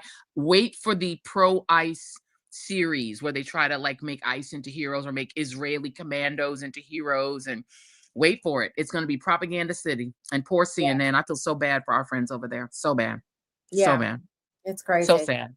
Somebody having the time of my life said, Jackie, you make me nervous when I drive, baby. Wait, y'all don't even know she on the road, but you look around. Do you live between Atlanta and Tallahassee? Like, you're just nervous when you go out because I might be in the vicinity? I am. It's you or the Mocha Jumby. I said, it's you or the ghost. I said, let me get the ghost. I'd rather have a ghost driving with me than you. I would rather look in the back seat and see the ghost looking in the back like hilarious. Than know that she was driving near me. Oh, come on. You'd rather have a ghost? I mean, a ghost? No, I'm sorry. I know how to get rid of them. Mocha Jumby, man. Do you? They be following you from place to place? They don't last long. What do you mean they don't last long? They're already dead. Where they going? As I move. That's true. That is so true. They got time. And you ain't moving no time soon. Okay. This house isn't haunted, thank God, because look, I can go in the basement at night because I knew it. Listen, I wouldn't do that if this house is not haunted. And the other one, I'm telling you, I don't know if the ghosts just preemptively moved. They didn't know ghosts in that Harlem apartment. No. No. They said I have to do I really didn't know how much I miss Jackie Reid's voice. I have to do my research, not see why it's so familiar. What? Jackie Reid is so, let me she probably a baby. She's so familiar because you remember her from BET News. That's why you remember Jackie Reid, And a she said legend of the missed news my business. voice. She said she missed my voice as if she had known me from something, Yeah, she right? says she has to, yeah, she's like, she has to do her research. What? Girl, just follow me. This is Christy says the land might be haunted. That's true. You could live on a house where it's not the house, it's the land. Sometimes it's the land, not the house. That is very true. York College is haunted. Poltergeist. A land built on What a college? cemetery. York College is built on a cemetery. Oh, you said York College. I thought you said York College. I was like, what college? What are you One in talking about? Tallahassee. Stop it. Stop it. Okay, let's talk about Mr. Tendernism because there's a Free lot. ten- Let's get into some hot free topics. him. A lot Free to talk tendernism. about there. So he Yeah. has officially left Destination Smokehouse and is now on his own. There have been a lot of chatter out there on social media saying he was fired. He has not said that. Destination Smokehouse has not said that. He could have very well left on his own. He now has a manager who set up a GoFundMe page, which has almost reached its goal of 50K. And That's they're good. saying he has plans to open a food truck with his food. Nice. He's also seen recently serving steak or meat or whatever because it fell off the bone. I don't know what it was to Ron Isley and Oh. people. So they were Mhm. saying he could be a private chef. I Okay. don't, but he has a manager who started the GoFundMe page, and then there was another man, an attorney, who set up the trademark. I believe he's attorney. So these are two separate people. I don't know if Mhm. my hope is that whoever is managing all this, because if you go to his website, if you go to his social media, it's all being managed very well because we know Mhm. he's not doing this himself. This we know, right? Okay. He's not doing Right. he's not that savvy. And Mhm. listen, I'm not that savvy to be managing all the things that he's doing in the way that he is on his own. So he has a manager and he has someone who is fighting with Destination Smokehouse over the trademark. Now, Destination Smokehouse is challenging the trademark that this brother jumped out there and registered for first on behalf of Mr. Johnson. Because he wanted to protect him. But Destination Smokehouse is saying, well, you can argue usage when it comes to trademark issues, and it has to go before the Trademark Commission. See, they were using tendernism on their space in their social media. That gives them some leverage when it comes to staking a claim. So it'll be Right. interesting to see what comes from that. Even though they didn't file it first, there is a thing called usage. With But that who can is getting the usage? So who would get the usage? Destination Smokehouse? Yeah, because it was on their platform. He didn't have his own social media when he was saying tendernism. That is crazy. He is the person who started using the word tendonism. It's his saying. How in the world can this um unmelanated man claim to own the trademark to this black man's signature saying? That is horrendous. It's thievery. It's giving Jack Daniels the Uncle Nearest. Yeah. But I just hope that the people, somebody said this has famous Amos vibes. Remember those cookies and that gentleman? But Yes. this to me, my only concern is I hope that he is surrounded now by good people because white people can be bad, black people can be bad too. I don't That's know right. these brothers; they could be amazing, but this man is a senior. He's an Yes. older man. Vulnerable. I want to see him. Like, does he want to be manning Food a food truck at his truck? age? Does he want to be No. catering and doing all this kind of stuff? I No. hope that they're setting him up where his likeness and image and he shows up and makes cameos and does stuff like that, but he can And fall get back right. and have a nice retirement, That's which I right. don't know if he has or doesn't, but I No. suspect that he may He not. doesn't. I doubt it. Um, He's probably on yeah, Social Security. yeah, I yeah. mean, the reality is this man created, I think he needs to get a really good lawyer, pro bono, that's willing to step in and sue that restaurant for stealing his trademark and take the money. Hopefully they can get some sort of settlement and use, as you said, not to go and work and have a food truck. There should be a food truck in his name that just makes him money, where he can go home, chill out, and the food truck just brings money while he's asleep. There's no way that this brother should be out here having to hustle and work and have a food truck. And then, by the way, if they trademark tendonism, he wouldn't be able to even say it, because he would be they own the word. That is insane. He can use, I'm not a lawyer, but he's the one who coined it. And just because he was sitting in their restaurant when he coined it, and those who don't know the story, Lizzie McD, there is this meme that people do when they take the meat off of the bone and the meat falls off the bone, and then they go and they walk away. It's like it's become like a meme for meat eaters, not Jackie, but meat eaters, where they have food, they have meat, and they have it on the bone, and they just lift the bone up and the meat falls off the bone to show that it was cooked really well. And it was cooked so well that the meat falls off the bone. This old man who was basically, he would eat every day. I remember he worked at this restaurant. He called that tendonism.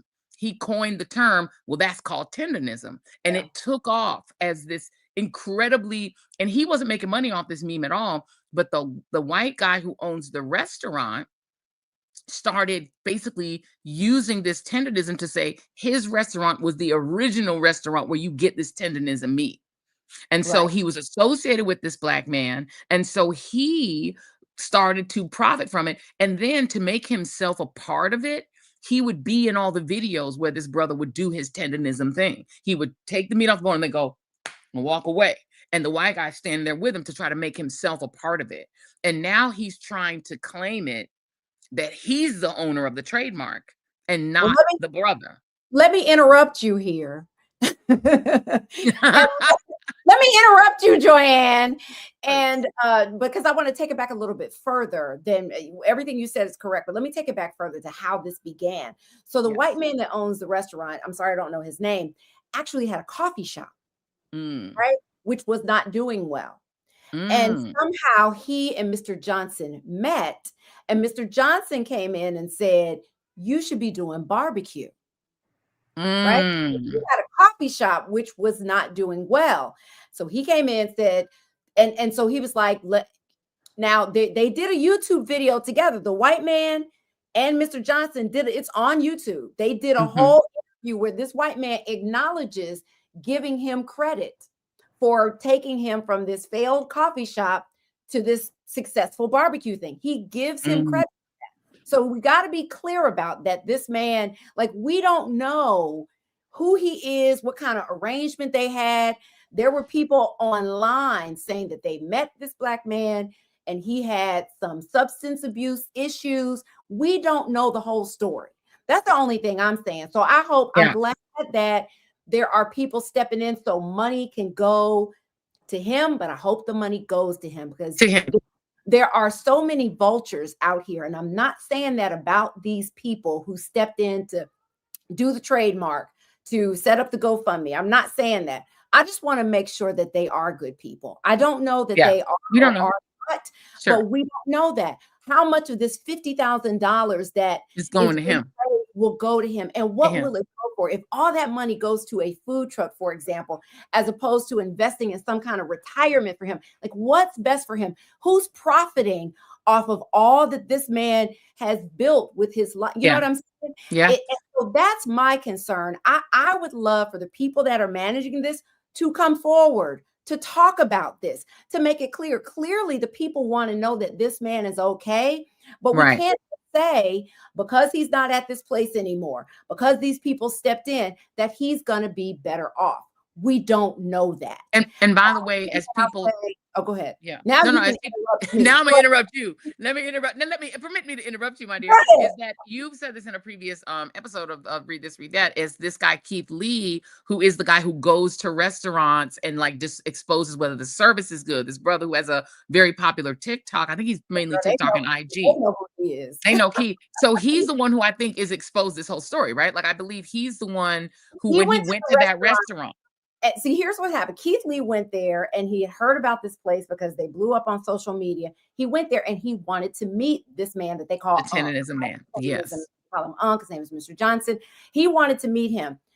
they were saying that he could not come out because Keith wanted to give him a $5,000 tip. He never came out. He never came out to meet him. And what people were saying on social media was they were keeping him away from Keith Lee because they didn't want the two of them to connect. Well, the white man, I hate to keep calling him that, but I just don't remember his name. The white man that owns the restaurant and Mr. Johnson did a whole video talking about the Keith Lee thing, how they botched it. The white man was doing most of the talking, saying that they botched that whole situation. They didn't know who he is, all that stuff. I don't know what happened with that, but that's how it started to blow up because people found out from that. I think a lot of people assumed that this man owned the restaurant Right. from watching these videos. And that's when a lot of people started to find out that he was not the owner. And then Black people started Black peopling. And then they were like, he's being taken advantage of. He's, all this kind of stuff. And that led to this lawyer out there filing for the trademark, somebody stepping in and setting up a GoFundMe. So, I don't know what's going to happen, but I would say, I think he has a daughter too. I'm sure she's an adult. I don't know what's going on with her. I don't know. I hear she lives like out in Vegas or something like that, and you can't tell me she doesn't know all this going on with her dad, but you just never know. Somebody was saying kids should get the tendernism. Should they? Should get the money from all of this. Like it should we don't know. Legacy. You don't know. We don't know what the relationship is, but all I know is from just outside looking in, if it looks like exploitation and it feels like exploitation, it's probably exploitation. I feel like this man either way is being exploited because I haven't heard anybody say he has made a dime from this wildly popular meme that is being reproduced all over the world. People all over the world do tendernism. But we also don't know what has been set up for him now. We don't know. Yeah, I mean, so from the outside looking in, to me, I would like more details on now that all these people have stepped in. You know what I mean? There's shysters everywhere. How much of a cut are they getting from what this man makes? And how much is he being set up to live the life he wants to live? Like I said, he don't need to be out here manning a food truck, flying all over, doing appearances and all that stuff to try to make a buck. How much money is going to him? That's what I want to know. Yeah, exactly. He's been rescued from, this evil white man, who gave him all the credit, right? It's all there in a video. He gave him all the credit, but he's also trying to trademark his saying. So I'm like, I can't give you a lot of grace. Yeah, you gave him credit, but you're trying to trademark his shit. Did that man come up with the word tendernism? Do you think that which is more likely? I'm just saying Occam's razor out of the two of them. I get what's likely, right? But this man was on camera saying this man helped me save my business. He said that on camera. No, I know, but I'm saying who came up with the word tendernism? Listen, I get that Black people are magical. I get it, girl. I get it. We come up with all kinds of things. But I'm saying things like tendernism. But that doesn't mean, all I'm saying is, Joanne, you know how I'm about facts. We just don't know why this man is trademarking this. There could be a chance where he said, you know what you should say? Say tendernism. I'm not saying not likely. Girl. Not likely.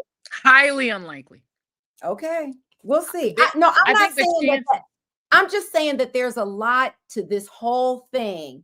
And Black people we have big hearts, particularly when it comes to our children and our seniors. And when we see something, particularly by somebody, of a white persuasion, seeming like they're taking advantage of somebody, girl, we will roll in. People just roll in. But we don't know the whole story. And so maybe he came up with tendernism, maybe he did, but maybe he did not. There is that chance because I have seen nothing in writing other than your big toe itching that this man came up with tendernism.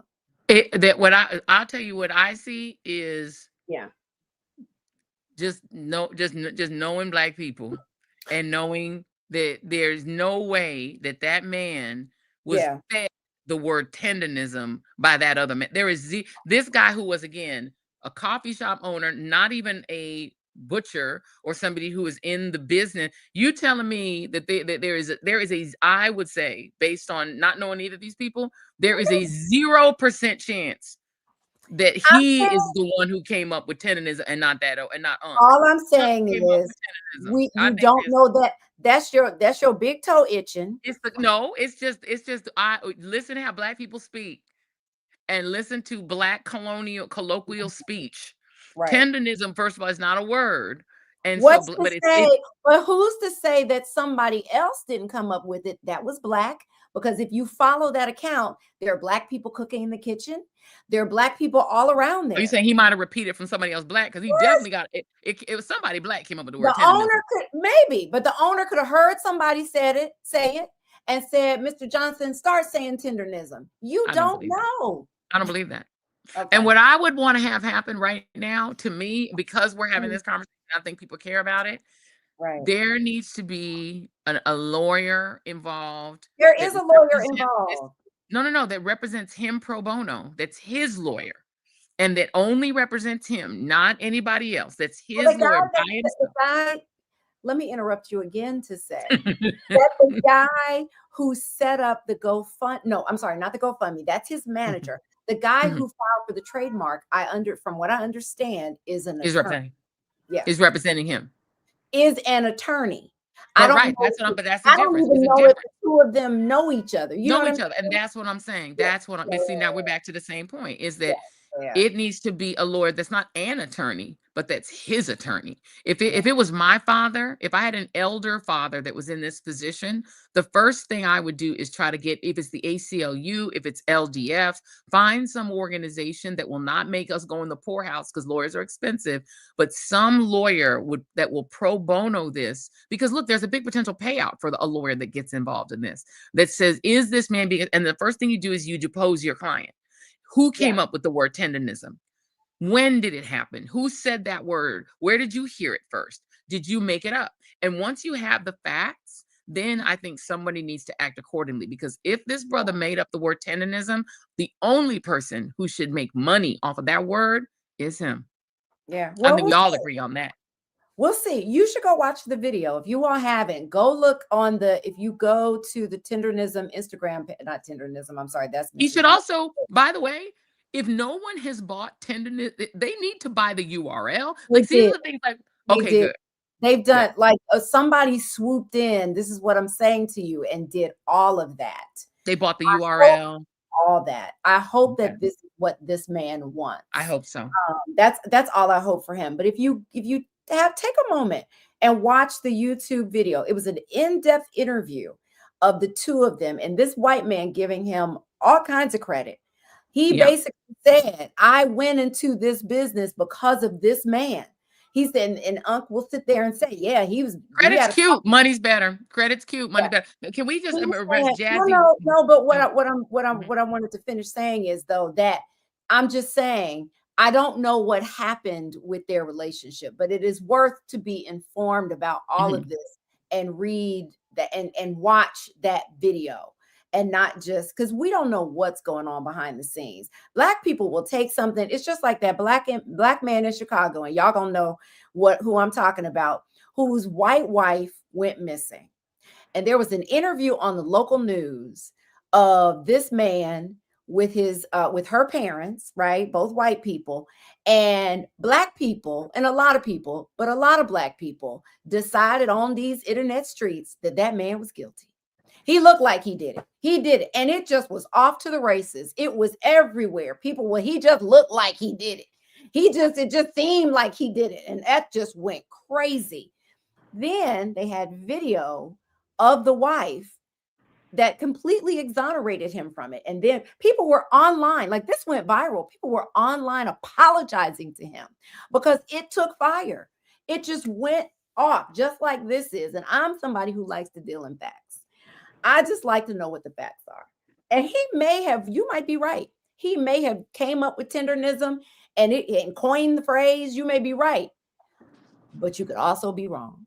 I don't know. I'm curious to see what's really going on with this situation with this man. But like we said, I hope he's just okay. We just want to be okay. Before we go, because I know we don't have tons of time, but I do want to address, a lot of people in the chat are asking about this man who posted against who posted about Jasmine Crockett.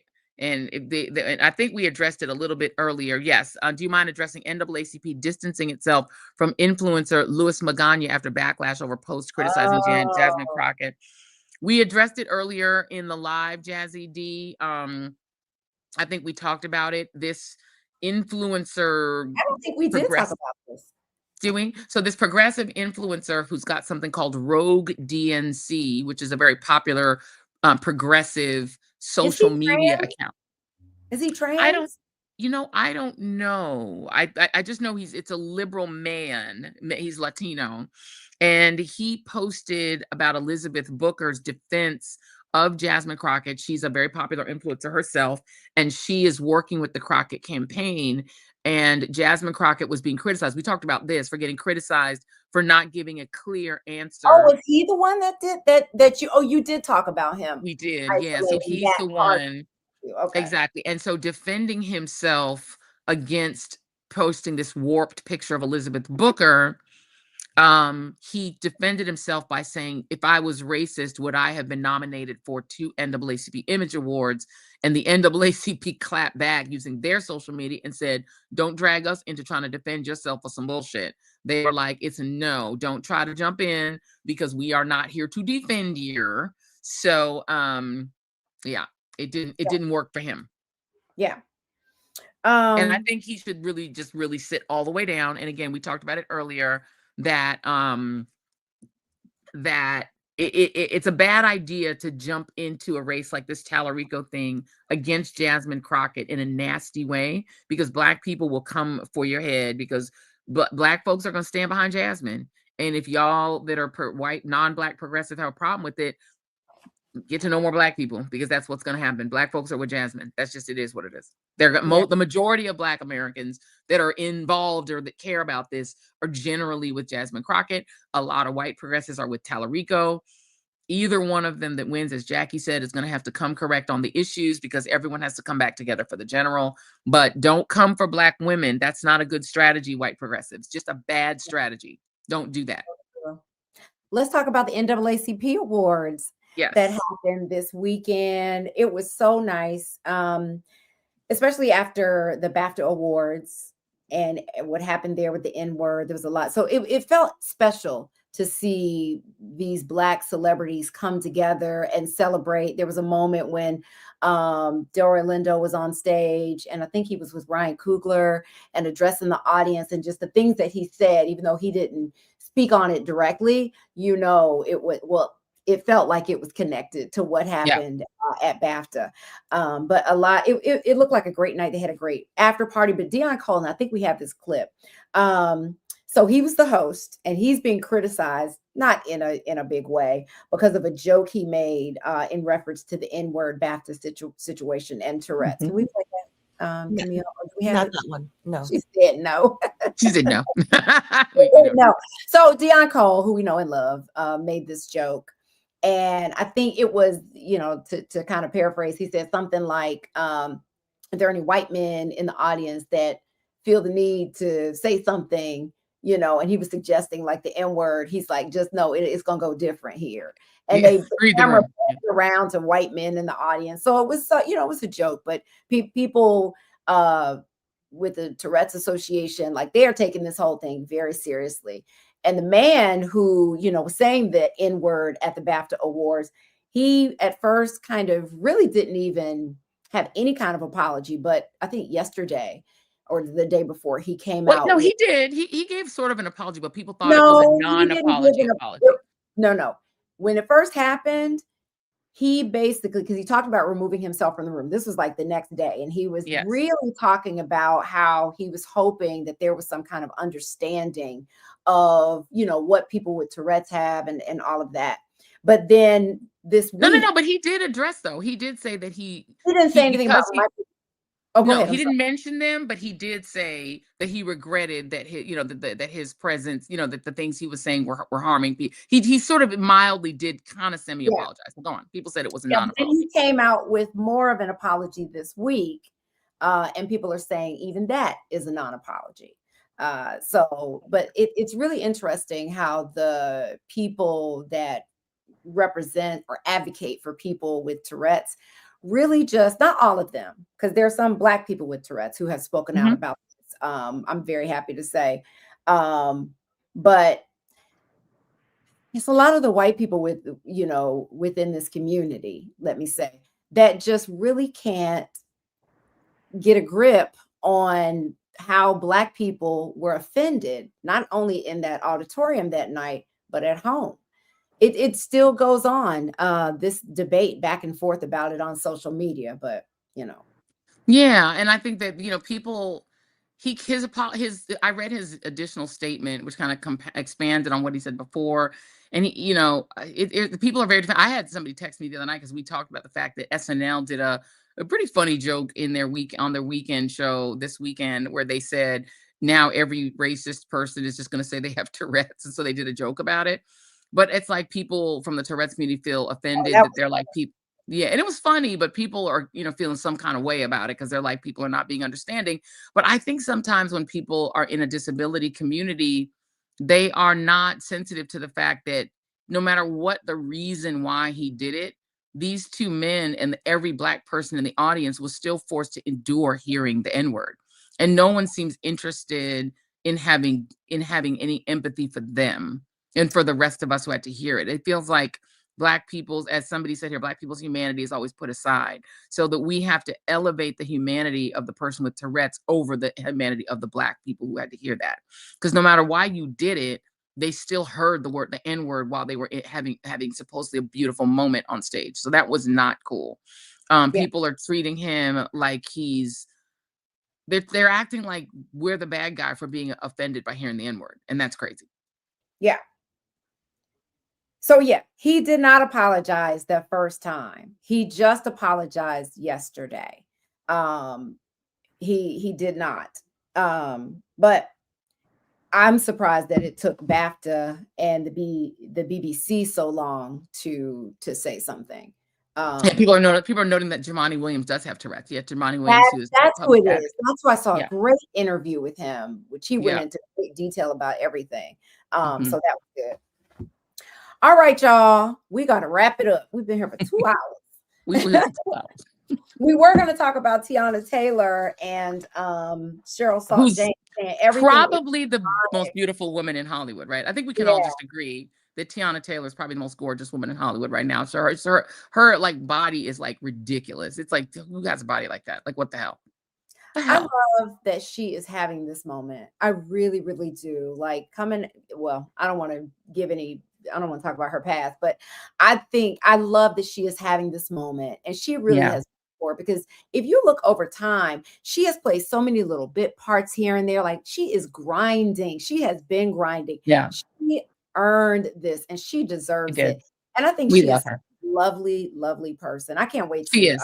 to meet her. Have you met her Super yet? sweet. Like, I have. We did. When I was out in New York for the Culture Creator Award, she was also an awardee. She was at the next table, and we at one point we were all like dancing to songs, and she was just she there jumped with up. Aaron Pierre? I don't know who Aaron Pierre is. Who's Aaron Pierre? Sorry. Who's that? Who's that? That's Mufasa. Oh, is that his name? Mufasa. Mufasa. I don't know the names of actors. Girl, he was the one that went viral for being on the J Hud show for dancing. He's this British guy, and everybody was saying Aaron Pierre, that's Mufasa, because he was Mufasa in the live action. That was a kid. But he and Tiana Taylor have been dating. Girl, this man is queen. You don't know who. I gotta Google. Google They Aaron broke Pierre. up. They said they broke up inside. They inside did, the but they broke up. I'm saying listen, they broke up, but they were together, and they were like, The beauty couple. Sorry, I mean, I don't know everybody's name. She the one who know it entertainers, not me.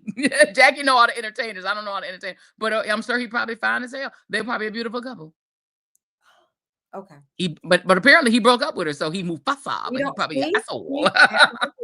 That right there, he broke up with her. We don't know who dumped who. Oh, now Jackie gonna go back in her journal. I'm saying, it drives me crazy when people say that. We don't know what happened. Y'all don't know. They were very private about it. People out here saying Zendaya and Tom Holland are married. They are. How do you and know apparently that? they've been married. No, apparently it's public. It's very, and they just It's had not married a public. while ago. No, they're not. It's not public. Only her stylist is the only person who said it in the interview. There are no pictures. No one else has said anything about it, just her stylist. Tenderism was made by Unc. They married, and that dude is Mufasa.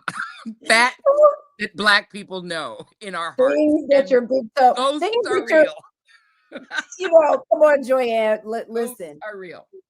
Who, We love you guys. Thank you. Who, People trying to go watch Don Lemon live, y'all. We gotta go.